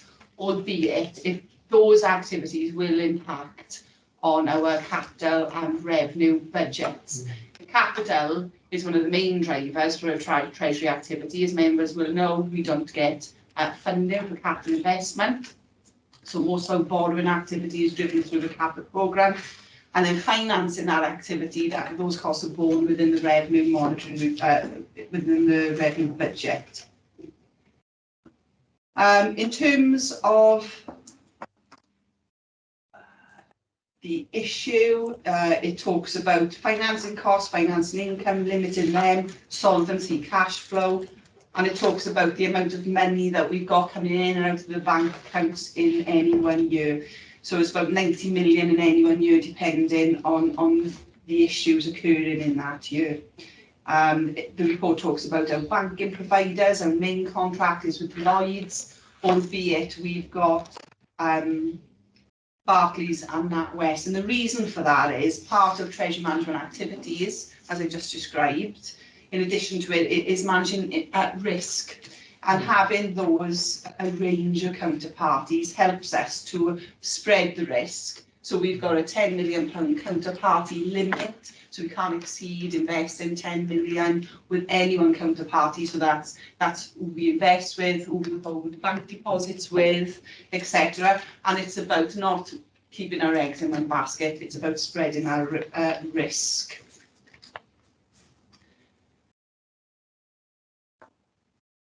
Following on, financial implications. Borrowing outturn, it talks about our average debt book rate, which is 3.83% of interest is payable. That's very, very competitive. Some of our authorities have got in excess of 10%, so that's a good average net book rate. Borrowing, investing for a number of years has been a really challenging investing environment. Members will be aware of the very low and sustained Bank of England rate at 0.25%. During this year, we've seen that gradually increase. So in August, that went up to 1.75%. It was a 0.5% increase. So we didn't budget for any income during the year, but we have had it because of that creep in the Bank of England interest rates and how that's impacted the interest that we've been able to get from our bankers and our providers. So that was a good win because it sort of equated to 10,000 during the year. Most of the detail for that report is contained within Appendix 1, and it talks about statutory requirements and regulatory requirements, the reporting that's required, to whom and for what. But I just want to draw members' attention to the table on page 74. This table provides the overall treasury position. You could probably see it says summary position on the top, and then we've got 3 columns in grey, yellow and blue. What this provides is, as I said earlier, one of the main drivers to our treasury activity is our capital investment. So you'll see there on the 3rd line down, capital spending. So our capital spending tends to dictate our borrowing activity. So you can see there that the estimate for the year was 7.8 million. We actually spent 3.8 million, which was significantly less. And we know what the reason for that is, because it's reported in capital monitoring to members in the FAP code. The set against that then is the capital, how we fund it. So underneath you'll see CERA, which is capital expenditure funded from revenue account. So we give a £200,000 contribution to support our capital investment each year from the revenue budget. We've used capital receipts, and that's sales of our vehicles, to reinvest. So we use those receipts coming in from auctions, and we use that to reinvest and pay for more investment in fleet. We've got a number of capital grants there that largely refers to our National Resilience project in Whitchurch. We've also got some EV charging funding in there, and we've got a vehicle there as a vehicle there as well. So that's what makes up the 357 capital grant. So we know what we spent, we know how that was funded, and then we put that against the CFR. The CFR is a capital financing requirement, and that is a limit that we don't want to borrow in excess of. So our treasury activities are based, and our borrowing is based on prudential borrowing. Prudential borrowing means affordability, reasonable. And what that actually means is whatever we go into invest capital, that will drive our CFR up. If our borrowing is above that for a sustained period of time, that means we could become insolvent. But what I want members to take away from this table is we've remained underneath the capital financing requirement limit, so we're in an underborrowed position, which is good for us. So it means that we've maintained that limit, and there's no major updates or issues to report to members on that front. Underneath that, then you've got some borrowing information there, so it's gross borrowing at the beginning of the year, and you can see then at the bottom the underborrowed position, the actual underborrowed position, the 21-22 is 9.2 million. There's another table that provides information to members. I just want to take you to, and that's on page 77. And this contains a few of our other limits. There's the authorised limit for borrowing set at 45,000. Just to confirm, our maximum borrowing was actually 29 million. Did I say 45,000? Yeah. 45 million. I was thinking then, Lisa, when you said 45,000, that's not a lot of money. No. 45 million. Our actual maximum borrowing was 29 million and 62,000. There's a typo there. I do apologise. It says 21 million. It's 29 million. So you can see we are well below our authorised limit for borrowing. Again, that's a good thing. We remain within our limits. And 45 and 40 million is our operational boundary. So if we'd hit our operational boundary, what that means is we'd be coming back to members to say, right, we're at our operational boundary, and is, do we need to go towards our authorised limit? Are we going to breach our authorised limit? So it's just something, it's a warning signal, you know, to members. This is our trajectory, we're in the danger zone. So there are measures in place that will flag up when we need to get back to you to let you know when things are going wrong. That does not happen. We're in a good place. Underneath operational boundary, then you've got the financing costs. So that's interest, statutory costs for the consuming our assets. It's in there as a portion of our revenue stream. It's 6.71. That was our estimate. We actually come in at 5.91. The main reason for that is, going back to my point on capital expenditure, we didn't spend as much as we were going to. In fact, we spent half what we intended to spend. That meant we didn't borrow for last year. Because we didn't borrow, we didn't incur the financing costs, and that's why the financing cost as a proportion of net revenue income is much lower than anticipated, 6.9%. Does that make sense? Mm-hmm. Okay. Underneath there, we've got the more detail on the borrowing position. It tells you who we borrow with. That's predominantly the PWLB, which is the Public Works Loan Board, and also some interest-free borrowing to pump prime some initiatives in service, SAILEX funding. So you'll see that we started the year with 29 million and we finished the year with 28 million because we repaid more than we borrowed. And underneath then, it just gives you a maturity structure over that borrowing, what's repayable within the coming year. It just helps us to line our ducks up, make sure that we've got the cash there to make the repayments, you know, on those loans. And it gives you the average rates there for each period.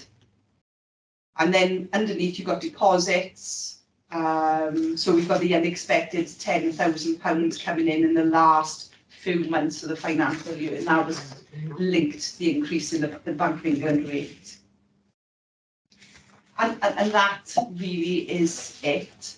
Happy to take any questions. Okay, thank you, Lisa. I bring Stephen first as the chair.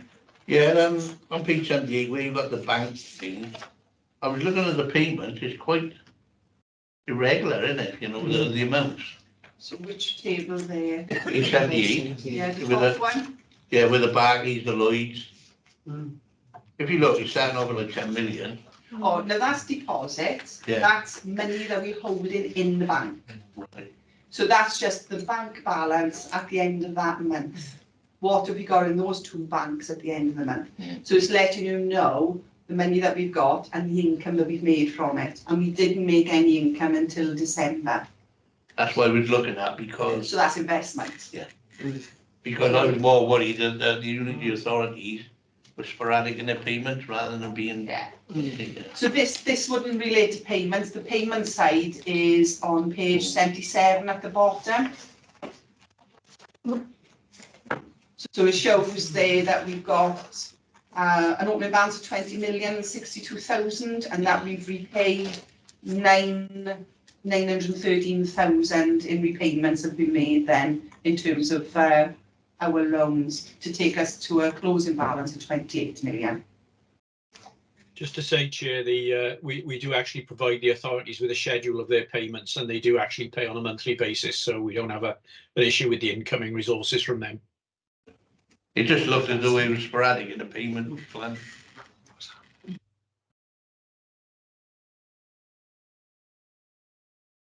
Oh, Dan, no, Dan was before. Sorry, Dan, yeah. Thank you, Chair, and thank you for an excellent report. My only question is, obviously, you mentioned that the maximum amount we're able to borrow, with obviously interest rates have already gone up in the last year and likely to go up further over at least for next year, will the authority need to look again on how much we can actually afford to borrow? Because obviously we were making these borrowing calculations on much lower interest rates than obviously will now happen for new money we borrow. So we're going to need to be reviewing how much we can actually able to borrow before coming back to the authority and how much we really should be borrowing. Got everything there. Yes, we do review constantly how much we would need to borrow. The borrowing for the year is assessed majorly when we put the strategy together, which is around January, February, March time, and that comes to members in the strategy piece, the treasury management strategy. We do assess then, and it is done in conjunction with Chris's medium-term financial plan and the capital budget setting and revenue monitoring setting, because they're all linked together, aren't they? Whatever we set in capital has an impact in terms of finance and revenue. So we look at it, as a package. And yes, you are right. Going forward, borrowing will be more expensive, albeit at 1.75. It's not as high as it has been in previous years, a long time ago now. But what we wouldn't want to do is borrow in advance of need. That's not part of our strategy, borrowing in advance of need, because if you did borrow when rates were really low, you would be paying 2 years worth of financing for money that you were going to spend until year 3, potentially year 4. Yeah. So it's just weighing those factors up. But it is a risk. You were right to highlight that. It is a risk and it is a delicate balancing act. But when we set that strategy, we come back to members then with the monitoring treasury report, and a lot of things can change in the market, can't they? I didn't say we didn't anticipate bank rate to go up as much as it has in the last sort of 9 months, and then we assess the impact on that and whether it is affordable in the revenue budget, and then we just have to cut our cloth accordingly then. Yeah. I think, Chair, it's important to recognise, if you look at page 78 of the agenda, the table of borrowing there and the maturity analysis, what we try and do is we try and take out borrowing over a variety of periods. So some of them are shorter, some of them are longer, some of them mature, some are maturing in the next year or two, others are maturing 10 to 15 years hence. What that tends to do is smooth out the interest rate as an average. So it tends to insulate us from these sudden kind of short-term movements that are happening in the markets day to day. So whilst you tend to see on the news a focus on mortgage rates have gone up, interest rates have gone up, it doesn't tend to affect us in the same sort of immediate fashion because we have longer-term borrowing, and those longer-term rates sort of reflect the anticipation in the market, not what's happening tomorrow or the day after. Brian? Yeah, this partly that was what Daniel asked. I was interested as well. But what I was going to say is, how many of our vehicles are electric? I mean, do we have together? Yeah, but I mean, do we have quite a lot that are electric? No, we don't. And the reason for that is the impact of COVID and Brexit had a massive impact on the supply chain. Yeah. So last Christmas, when we were trying to put our orders in, there was an average lead time of about 18 months. That has since reduced to 12 months. And unfortunately, what was happening, the people with the biggest orders were getting priority over us, because us, in comparison to bigger partners, were getting the priority, so we would always be knocked to the bottom of the pile. But we're hoping for progress this year. We had the money to invest in it, but we just didn't have the opportunity to receive delivery. Cost has come down a little bit because they were almost double the cost of a fossil fuel vehicles. So that's positive, it's moving in the right direction. But we've secured 169,000 Welsh Government grants in the last couple of months, and that is to widen our EV charging infrastructure, electric vehicle infrastructure. So we're hoping we're going to get those vehicles in, because one without the other doesn't really work, does it? Only this morning on the news, I don't know if you see, that the cost of charging vehicles is going to go up. It's going up, it's gone up, and it's going to keep going up. Yeah. And because I mean, everybody thinks, oh, we're going to have electric, we're going to have all these fuel bills to pay, but it's going to go up. I mean, it'll go up for everybody, whether you're in a big concern or not. I mean, that's going to be taken into consideration as well. I mean, you had the cost of the fuel before, but these things, it's all trying to get against us all the time. Yeah. I was quite surprised this morning because I thought they're trying to encourage everybody to go electric, and now they're shoving that up. So it's going to put people off. But the other issues with that, sorry, Chair, is that even though it's more cost effective to be electric, it's better for our sustainability to be electric as well. So even if the costs equate to fossil fuels from electric vehicles, it's still the right thing to do. Yeah. You know? I saw a report on the television this morning, and it did say that the charge electric car now is going to be as much as for heating your house as the price is going up. Yeah. But I think the way forward is hydrogen. Yes. And that's the way I think it is. Definitely. You know, just to say, a couple of weeks ago, we had the electric fire engine here, and I was amazed. I thought, us so we're old enough to remember the old milk floats. Yes. They went like an old milk float putting off, you know, but the speed of it, it's just like an old milk float going off. Yeah. But Yeah. about £1 million per vehicle on it. It's I- a lot of money. 850 plus. Yeah. I agree with you on the hydrogen. Back here, I think it was now, probably last year. I've lost track of time with the lockdown, everything time went funny. We had a demonstration in Abergavenny from the council of electric vehicles and hydrogen vehicles, and the hydrogen vehicles are far in front. Yes. I think that's the way we need to go rather than. And that produces water, which is really well. The questions I've raised in quite a few circles is to look at like this is brought up, about the equation of the cost per litre to run one vehicle against the cost of electric charge, sort of kilowatt against the litre. Because even though we're trying to go green, we need to look at a comparison. Oh, yeah. Because at the end of the day, a financial impact, you know, at the moment far outweighs. Even the government has admitted that they can't do the environmental stuff because of the cost of everything. So it's something we really need to look at. How much a kilowatt to charge the electric one against how much we charge with the fuel one. I quite agree with you with that. Yeah. But hydrogen is the way forward, I think. I agree. I was driving the other day, and I was from the store. I thought, what's that smell? I can smell fish and chips. Somebody I was using fish shop oil, drive the diesel car. I had to go and get some food because I was quite hungry after traveling behind this vehicle. It's quite interesting. It's like when we first had catalytic converters, the smell of them was tremendous. Yes, yeah, it is. So any questions, Lisa? Nope. So the recommendation is the Fire and Rescue Authority note the annual Treasury Management Review for 21-22 and approve the actual prudential and Treasury indicators set therein. Everybody in favour of this, please? Yes. Yep. Thank you ever so much. Second, Chairman. Yes, Chair. We good? Oh, right, okay. I thought you were leaving this then, Glenn. No, certainly not. On page 8172. Who's this one? No?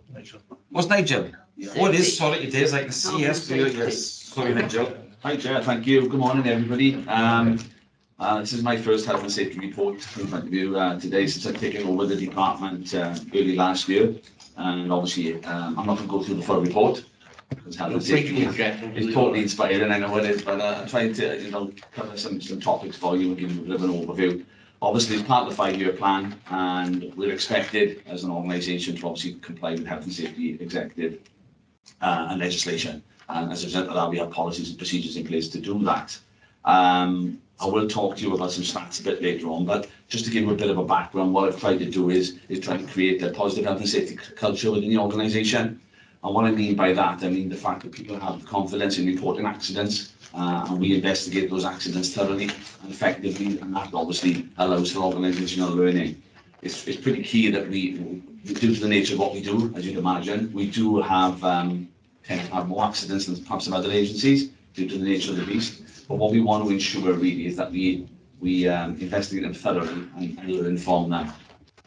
And in COVID, as this report is obviously right in the middle of COVID, has created some significant challenges for us as a service.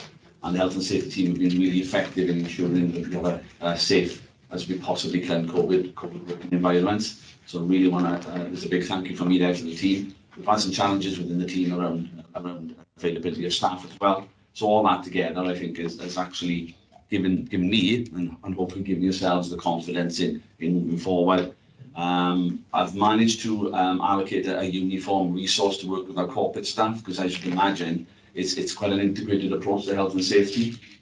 Everything that we do needs to be risk assessed. So all the exercises we carry out, all the training we do, all the kit and equipment we buy, all this has to have efficient and and effective risk assessments. So the two sort of groups working together there really put us in a solid place. We're not there yet. We're still reviewing lots of risk assessments, but we're getting there. I've also looked at working with our external insurers to provide our staff, i.e. the staff that carry out the investigations, middle leaders, senior middle leaders and middle leaders, providing them with training to make sure that we are attractive to the external market for insurance, because it is very, very challenging out there at the moment. And ultimately, with that training, the additional training that all our middle leaders have had, I think it puts us in a really good place moving forward. Earlier to that as well, what I managed to put in place now is effective IOS, Institute of Safety and Health training. That's for all our junior officers, that's for all the people staff at the, I feel like at the lower levels, supervisory officers, making sure that they get the appropriate training in order that they can risk assess and carry out effective training and obviously instant response effectively.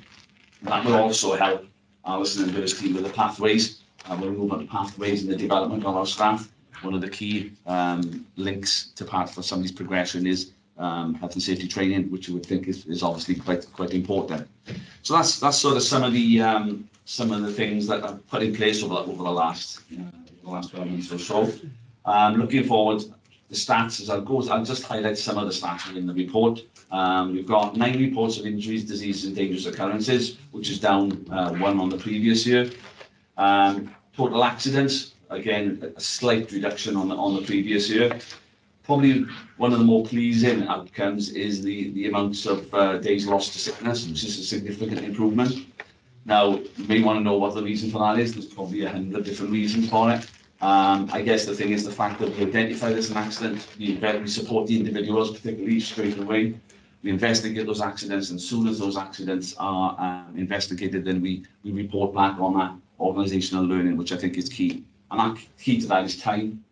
So what we would do with any accident or any injury that happens now within, regardless day or night, we allocate a specific officer to deal with that accident investigation. It could be 2 o'clock in the morning, it could be 3 o'clock in the afternoon. It doesn't really matter. An officer will be there to take an action straight away to prevent a reoccurrence for obvious reasons, but also then to take photographs and stuff like that, so that can feed back into the organisation learning, as I mentioned earlier.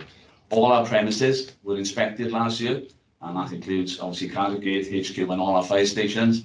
They were inspected with the station commander and the health and safety representative, because each of the health and safety reps have a specific station to look after to create that relationship. So all were completed last year. I think that's really, really good. There's one sort of section there as well, talks about, to continue to be proactive and look at new ways of doing things. We've streamlined some of our processes and systems. Whereas we NIMIS reporting, we had a number of different channels, a number of different ways of reporting our NIMISs. Now we've streamlined that so everybody's familiar. It's an electronic form, it's done relatively straightforward, and ultimately gives us the outcome that we're looking for. We obviously engage regularly with the rep bodies. That's one thing we do. They get shared information, specific information, obviously taking into account GDPR, etc. But they get shared the appropriate information as well when their members have been involved in accidents or injuries.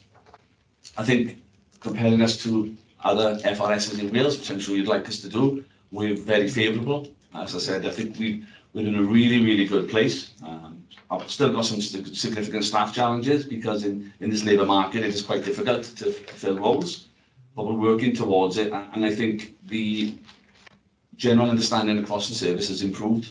There's never going to be sort of a witch hunt for anybody that when we've got health and safety issues. It's about working together to making sure that obviously the health and safety challenge doesn't arise again. So that's the main part of the report. I'm sure you would have all had some read it prior through circulation, but I'd welcome any questions. I asked Dave, because Kate's got a hand up first. No. Kate? Thank you, Chair. And thank you for a really comprehensive report off the back of what's been a really difficult year. It's good to see the approach through near misses driving improvements. Really positive to see that. Got 2 specific questions. One is of the limited number of incidents that are reported, do you have a breakdown by protected characteristics, specifically gender? And I also wanted to ask a further question about safety kit, which quite often is designed for men's bodies. I wondered if you could provide some assurance around the safety kit and whether that is taken into account for different body shapes, again, particularly thinking about female firefighters. Thank you.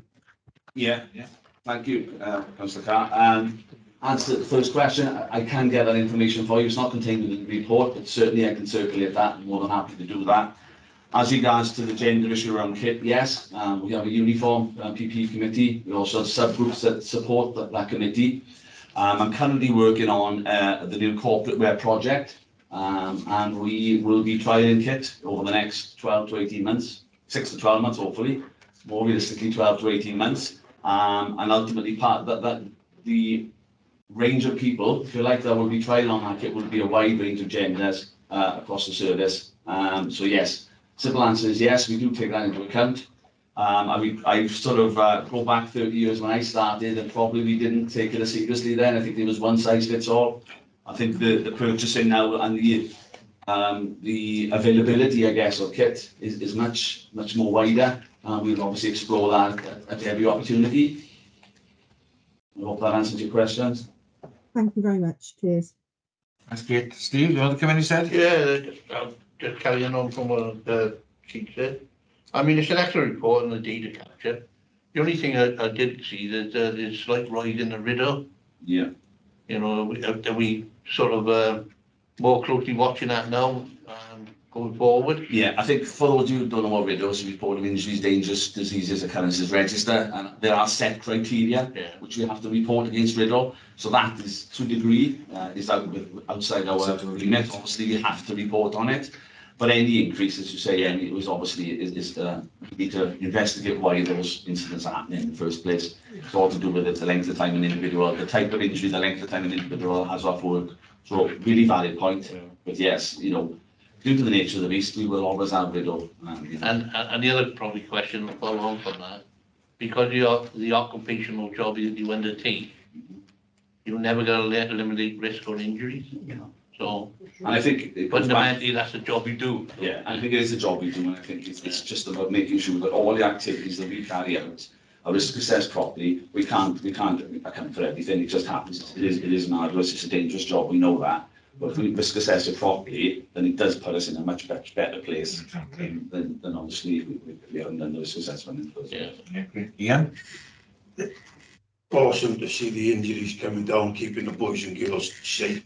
One question, because it's health, safety and well-being. Have you seen an increase in the well-being side impact through COVID?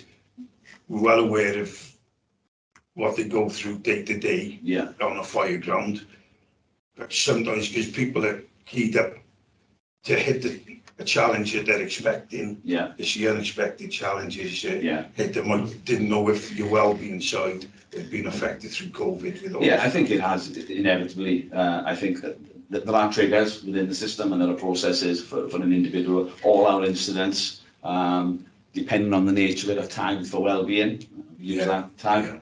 And obviously, if there's an incident where it's likely where people have been working particularly in difficult situations and challenging situations, I don't have to be any more detailed than that, then obviously that incident gets tagged and the individuals will get the opportunity to have those well-being conversations. In what the service has done as well, one of my other roles as well, I chair the well-being delivery group. So it sort of closes the loop on anything like that comes about, then we know that action is being taken, and if it's not, then it gives me an opportunity to take any additional action. Thank you. Sorry, Chair, can I clarify, RIDDO are being reduced by 1, gone from 10 to 9? Yeah. Hasn't gone up, sorry. I thought that. Yeah, no, I'm looking on the scale in the comparison to the other services. Oh, right, sorry. No, I seen that. But I thought I'd read no, it, gone down, yes. Yeah, no, I seen that, but our comparison to the other two in Wales. Okay, sorry. Thanks tonight to that, brilliant.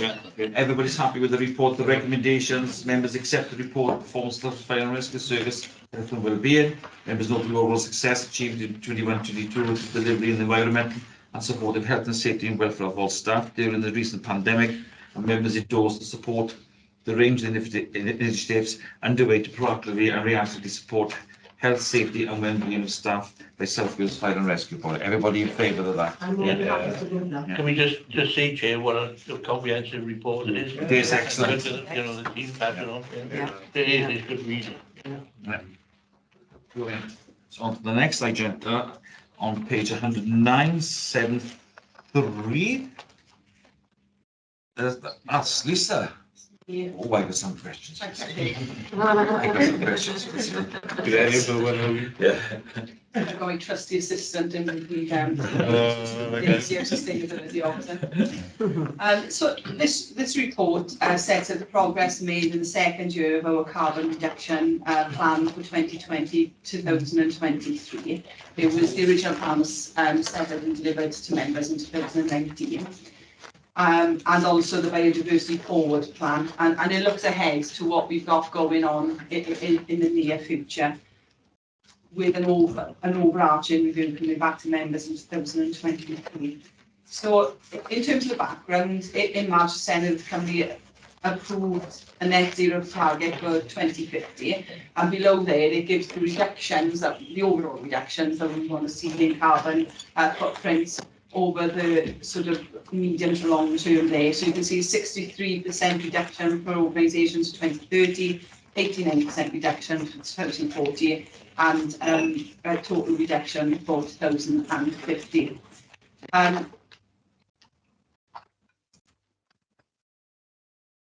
Key piece of legislation that we reference in putting this information together and operating day to day with our sustainability works and efforts is the Environment Wales Act 2016. So a fairly new piece of legislation. And meeting the requirements of our legislation also helps us to meet some of our requirements in terms of the Wellbeing of Future Generations Act because of the focus on sustainability. There's a number of detailed actions that are contained in Appendix 1. Just before I go on to that, I just wanted to highlight a few things for members, which are, you know, the last 12 months have been incredibly challenging for the service. Securing a permanent resource with the necessary expertise was one of the key things for us. And we managed to do that in December and actually appointed our role then in July this year. Our temporary sustainability officer left us unfortunately at the end of the financial year, and that gap there in having that dedicated expertise did hinder our progress somewhat, you know, in the plan. So that was one of the challenges there. On a positive note, the COVID-19 pandemic did change the way that we worked, and we continue to work more flexibly with more home working. And through the introduction of Office 365, that's realising, you know, the benefits for staff there. Albeit the difficulty has been in collecting that data and measuring the benefit of that. And that is the second biggest challenge that we've had, is establishing the accurate and repeatable baseline data. And also a set of metrics that can tell us which way we are progressing and the impact of our decisions. Because I think there is so much to do. It's a huge area and the challenge is very real. I think my take on it is, let's get the low-hanging fruit first and then move on to the peripheries later on, because it is so much to do. We've only got 1.2 people working on this for us, and other organisations for a team of sustainability officers. So we've made the investment in terms of expertise. Our key action areas, we've got 10 of them. They remain the items there on 2.5, from property through to behavioural change. And that takes us through to Appendix 1. Now, Appendix 1 is quite a detailed look at the plan. It's been refined, and I think that's the key thing to note for members, that the plan is very much in development. When we set it, it was a generic template. I think what we have to do is make it more bespoke to us. There's two elements to this forward work plan. There's a carbon reduction element, which you could probably see there. And then we've got the biodiversity element. And the biodiversity and nature recovery plan are particularly difficult for a fire and rescue service to deliver on, because our land and building portfolio tends to be fire stations, drill yards, things like that. There's not, there's not a whole raft of green areas that we can sort of develop and invest in, because that's not the business that we are in. So we limit it there. So the carbon reduction element, we have 26 actions there. It's quite a big landscape, isn't it? Yeah, we've got 26 actions there. 3 have not been started and 3 are complete, which means 20 are in progress. So I'm hoping by the time we come back to you next, some of those will be boxed off. I won't go through them individually because there's so much detail there. So there's 26 of them. If we go into the nature recovery plan,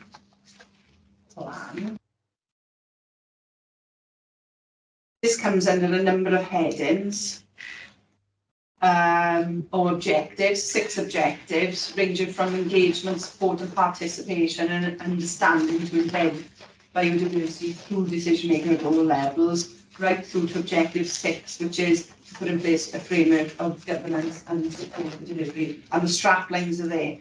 This element of the plan has got 34 actions in total, so again, numerous. 4 have been completed since we last met. 8 have not yet been started. 2 are as and when the opportunity or the requirement arises, and 20 are in progress. So I think in terms of evaluation and conclusion, there's evidence of positive action during the last 12 months. Work needs to continue to formalise and document a framework of policies and processes in addition to the development of metrics and data capture mechanisms and to measure progress and guide future action. That is the main area of investment for us at the moment, is the data collection, making sure that we've got systems in place for that stuff. That does require investment from our end. And it just reiterates what was in the Audit Wales report on us quite some time ago in the summer. So I'll stop there and take any questions.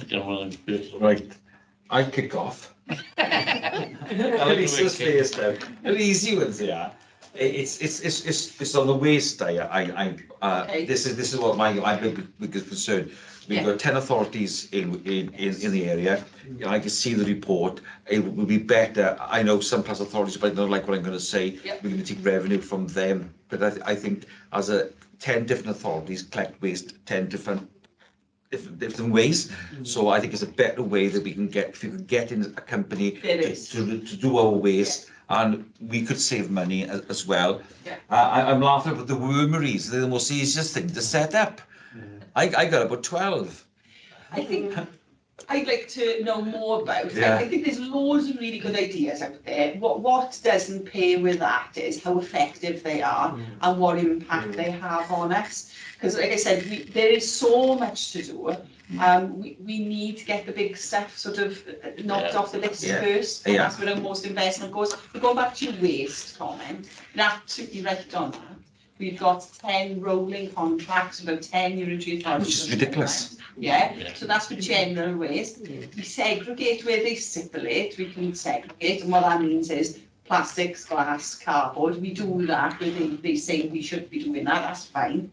We've got difficulty with waste because we should be reporting on metrics for waste, but there's not enough detail that local authorities have the systems in place. No, they haven't. To provide us with waste metrics that we can then use to report or work out where our footprint is in regards to that. So what the team have been working on for the last 9 months is one contract for waste.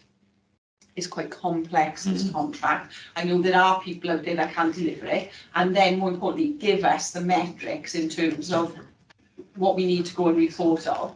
But before we do that, we've got to get a waste policy in place. That's the key thing, and that's what Sean, who's our sustainability officer, is coming, and that's what he's concentrating on now. And at the end of next month, that should be at an end, and we should be ready to go with the waste contract. So before Christmas, hopefully.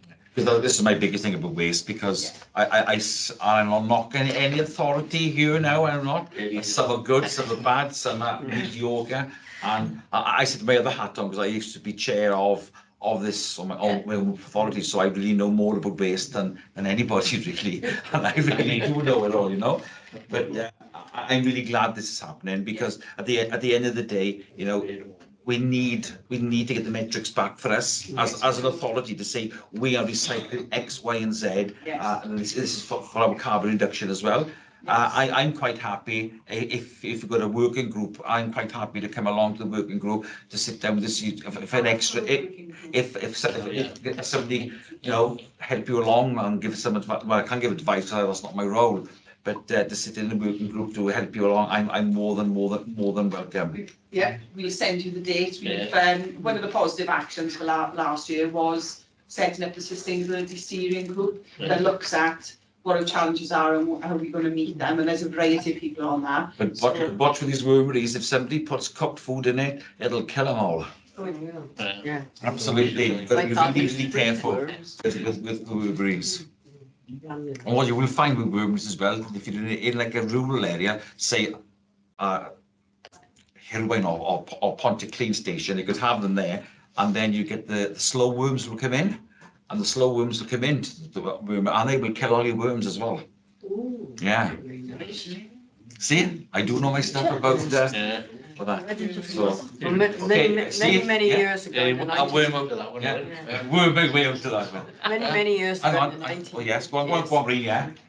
My father used to breed brambling worms. He had two what had been deep litter sheds. The egg thing went out of the window, and he had them huge. And what they used to love is you sliced up, put up fodder beet and things like that, and put on the top there. They loved that, and he sent them all over the country.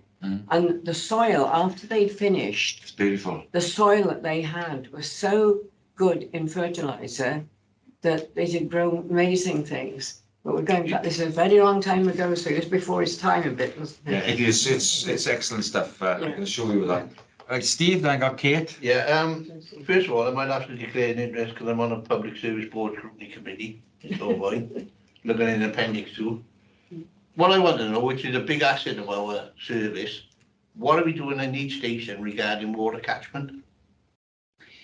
So which is vitally important for our, that is a challenge, and there's always a contention. And we've already described the contentions, which is costs over sustainability over clean benefits. With water, we were being charged astronomical prices a number of years ago. So I think about 8 or 9 years ago, Geraint, we weren't on the meter anymore. Can you recall? No, yeah, I think it was longer than that. It could have been, maybe 10 years ago. So the charges were very haphazard, up and down. We weren't sure we were being charged for the right things. There was leaks and things like that as well, not just usage that were impacting the billing. So we entered an arrangement for water whereby we had a flat rate charge. It was much cheaper and much easier to manage. Rate from a cost point of view. From a usage point of view, we now find we need to invest in metering and sub-metering, and that takes a lot of time and a lot of you're probably taking it the wrong way. I was more on about rain catchment. Oh well, because each station has got the potential to get a lot of water. Big roof. So we've done rainwater harvesting. It's not new for the service, but we built Cardiff Central, How many years ago was that now? Oh, good grief. 10, yeah. Is it 10? So we had rainwater harvesting in place there for the loos and that, so we have trialled it, and I think we've got a version in Hirwine as well. But sometimes that doesn't always work because those systems affect the pressure in a station. So if you've got high volume use, it reduces the effectiveness of the system. So they're all really good ideas, but they have to work for us, don't they? Yeah, but sometimes if you store in tanks, you can utilise it for washing the vehicles. You can utilise it for doing other things. So when our appliances come in for a service, instead of draining the water away, now we're putting it into a repository. We're going to be using that for washdowns. So those little things are happening. They're the things that count, because you've got so many stations. Yes. They can have an individual impact to get your overall assessment. You know, that's the reason. If we don't do little things, they then, you know, they stop the bigger things up. Yeah. Well, that's it. It's like the new schools we've been building, the last, we're building new schools, manager, and they harvest their own water and use it. Yeah, I go to my school. It can, as Lee said, it can be a bit of a pain sometimes, and I really mean that. Kate? Kate's asked me to pass on a message. She's had to leave for another meeting. Right, that's okay then. What she's asked is that as the member champion for sustainability and biodiversity, she's looking forward to working closely with Lisa and Sean going forward. So she'd emailed me this morning to get arrangements in to set up a meeting. Glenn, you want to come in? Yeah, hang on. Yeah, Glenn. Yeah, I share the views regarding waste. I can go back to the time when we were doing waste food and rationing at the end of the Second World War. But something that everybody must have passed this morning to this building, there's a skip outside the front door. And in that skip, right on, because I always look at skips. He's looking with a bank off. It tells a story, doesn't it? And anytime I've been on site, bricks have been checked in it. Do you want them for? No, they go to the tip. I love them, I want to go to the extension. In there, there's virtually a brand new roll of thermal insulation. Now, if I hadn't been on foot today, walking down with Manchester to save the environment and waste, that roll would be in the back of my car. Ah. Now, there's something very, that cost a couple of bucks. Why the hell are we chucking that out? You will be down there now. I tell you what, You can walk past that skip every day, I bet it won't be there long. I can assure you what you're just saying. I can see it from you. It is there, yes. Is it a stool or a shed? I'll look into that, but obviously we've got contractors on site doing work at the moment. They ought to be shot. Yeah. We'd have Martin, yeah. Yeah, could I just say, it's a very impressive report and, you know, it's been done with very limited resources. Exactly. 1.2 persons, you mentioned. In that case, you know, with such a low base, the problem is if there's any sickness or absenteeism, it really hits at the sick, doesn't it? That's the issue. Is there scope for more collaborative working with the constituent local authorities, do you think? Because they also have biodiversity departments and sustainability sections and the rest of it are much better resourced than we are, I would have thought. So maybe there is a potential there for some more collaborative working on that basis, just to perhaps to deal with that situation. That said, we seem to be doing remarkably well on what we've got, but you know, I think that's a useful plan B if any situation did arise. Yeah. Like, you know, it's a very competitive jobs market, isn't Yes. it? And we don't know. And in that particular area, Yeah. more so because it is a developing area. Yeah. Sean, because there's only one of Yeah. him, I'm sure Sean will be staying on for the. I want to see that. the threat of death, yes. Has reached out to other fire rescue services and is working with them and sitting on a number of, what would they be? Yeah, so there's environmental groups for like national emergency services or national firefighting groups, and yeah, like Lisa said, working quite closely with Mid and West with their environmental manager, just to bounce ideas off each other and to get learnings from them, because they seem to be a bit further along the journey than us. Like you said earlier, they've got more resources allocated to it. So yeah, really we're trying to work closely as possible with them to learn a lot. And not reinventing the wheel, that's Yeah, more. that's right. Yes, that is the thing, yes. Sean's job in this area, because you know there is only one of them, is more coordinating rather than doing. So we trying to spread the action across the organisation, which is why we set up the sustainability group, so that Sean has got oversight over all the different initiatives and you know how progress is occurring, because there's some operational staff on stations that are progressing certain elements. Wormeries is a good thing. Bees is another example of that as well up in Everglades. There's a number of things going on. So Sean's very much in a coordinating role, so we're trying to sort of really exploit that sort of limited resource and get the most out of it from that point of view. But yeah, those things, really good suggestions. we've probably started them in the summer, haven't we? Yeah. We could get a couple of goats to cut the grass as well. That's not It's a concrete jungle in it. Yeah. Yes, Hugh, yeah. Just going to pick up on Councillor Hughes' comments and observation. I think we try to do as much as we can, certainly using National Fire Chiefs Council and other connections. I think my experience of working through a PSP structure, because we've only just we start off with 9 PSPs across South Wales, and each PSP looks at this in a distinct area. Yeah. So okay, I know there's a great shift now to Bridgend joining Taff in the fullness of time. Seen emerge over in the Gwent area with the 5, but everything was done on such a small scale. Yeah. Then such a wicked issue like climate change and the environmental disaster that we're heading for, it's just looked through quite a single and narrow lens. So I think the wider perspective we can look at, and the example I gave was a bit like the Cardiff City deal.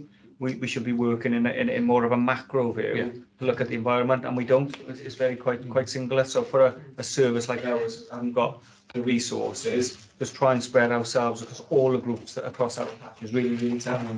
So I think I would welcome a collective view on climate change really. Yeah. Steve, yeah. Yeah, I'm picking on a comment that Lisa has said.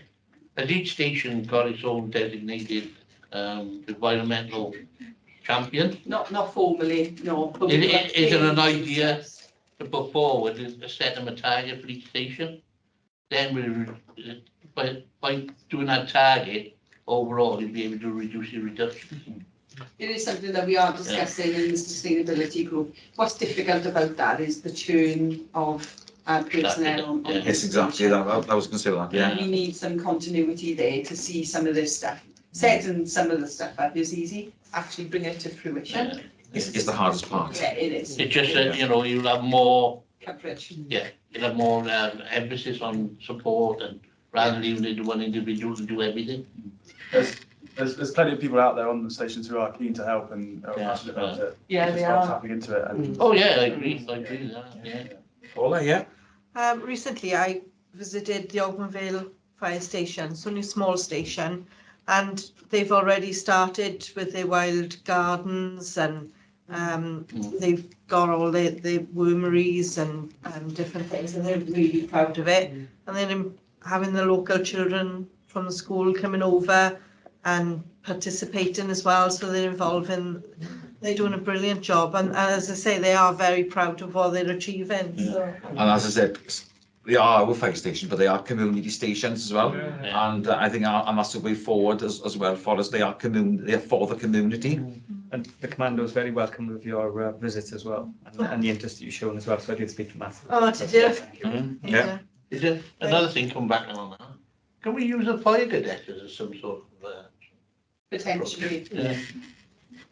That would be the one. The younger people are more particularly engaged with trying to save the planet than anybody.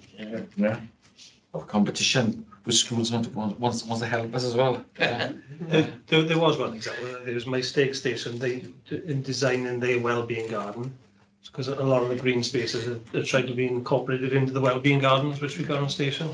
I know my stake, they run a competition with the local schools in the area to design wellbeing garden. So it's sort of covering off all aspects of engagement, wellbeing, and meeting out biodiversity and sustainability requirements. So can we have a station on station challenge? That'd be good. Yeah. No, I think it's an excellent report, and it's a sad thing. This is the way forward, isn't it? It is, So everybody, thanks Lisa, Sean, this is really good. So the recommendation, the fire, well, this line of this glass is horrendous. Fire authority knows the no due to progress, so everybody's happy with that. Yeah. Thank you. 7-4. Is he the gentleman's online? So is he by? Can I see him? I can see NS. Is he coming in? Morning. There he is. How are you, sir? Right, long time no see you. Very good, thank you. Yeah. I'll just run through the item very quickly because it's a very brief summary report. As members are aware, we produce a number of standard pieces of work to our performance audit function over the course of the year, 2 of which relate to the local government measure 2009. So this is the first of the 2 pieces of work we undertake under that particular measure. Can I stop you a second? I've got yes, a really, of course. a job to hear you. Yeah. Sorry, is that Hang on. better? Get the volume. We're getting the volume now in the room, yes. Sorry about that, Nick. How does that sound now? Is that better? Hang on.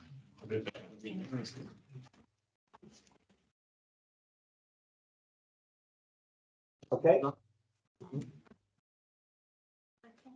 That's a bit better. Yes, go on, yeah, try it now, yeah. Okay, so this is the first of 2 pieces of work we undertake against the local government measure. Just checking that's okay, Chair, before I move on. Yep. Everything's okay now, yes. Excellent. I think this is going to take longer than the report itself. The work itself looks at how well you comply with and discharge your reporting duties in respect of your improvement planning approach.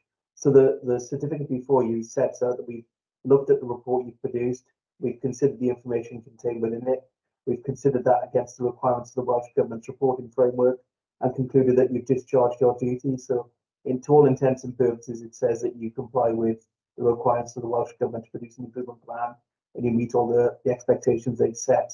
Then, following this particular report, there'll be another piece of work looking at how well you report against your performance, which we undertake usually just before Christmas. So, in the next few months, we'll be picking that particular piece of work up. And that, to all intents and purposes, Chair, is the requirements set out in the letter you've got before you. And I'm happy to take any comments or questions from members.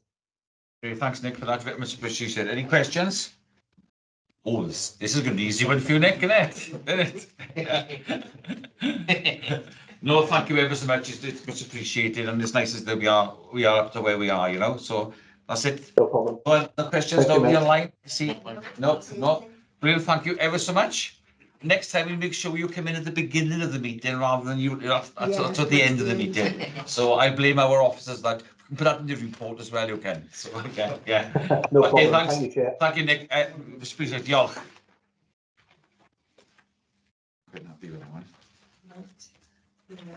So we're on. Tend to put the order at the end of the report because our meetings tend to be the same as Mid and West and North Wales. We tend to have them the same. Yeah, I think you should be And different. they try and cover them all off at the same time. So. I'll be in the beginning next time. Sit it while talking. So 75123 forward working programme. Yeah, forward work programmes are set out as was drafted earlier on in the year. So we've got the agenda items which we covered off today, and then the plan for agenda items for December, February and March meetings. Obviously, it is a plan, and if there's any additional requirements that need to be added in through the year, got the capacity to do that. So, take any questions if any members got any queries on the forward work programme? No. No, I haven't. No. Thank you for that. Item 8, consider any urgent items. I have not got any urgent items. So thank you ever so much, everybody, for it. Oh, yeah. Sorry, Chair. I thought you were doing an AOB. No, we don't do any of the business. I'd like to thank all the officers. All the reports were well presented, well put together, and it shows all the hard work that all your staff are doing. People tend to think of the firefighters, but it's a huge backup that keeps everything going, from the grounds maintenance to the fleet and everyone. I got particular thanks I'd like to pass on. An elderly auntie of mine had an incident last week. We had to wait 4.5 hours for an ambulance, but there was a firefighter on Penarth, Blue Watch, Ross Davis. He had a first aid kit in his car of his own, which he lent me and my boy to go for us to provide initial care for my auntie. So it shows his professionalism that he carries his own first aid kit for when he's travelling back and forth to work, and the fact that he didn't know us from Adam and he's prepared to lend it to us. It did help my auntie, it's helped me personally, and I'd like to thank, I got no doubt that all your staff worked at that thing, but I thought he deserved a mention. Thank you very much.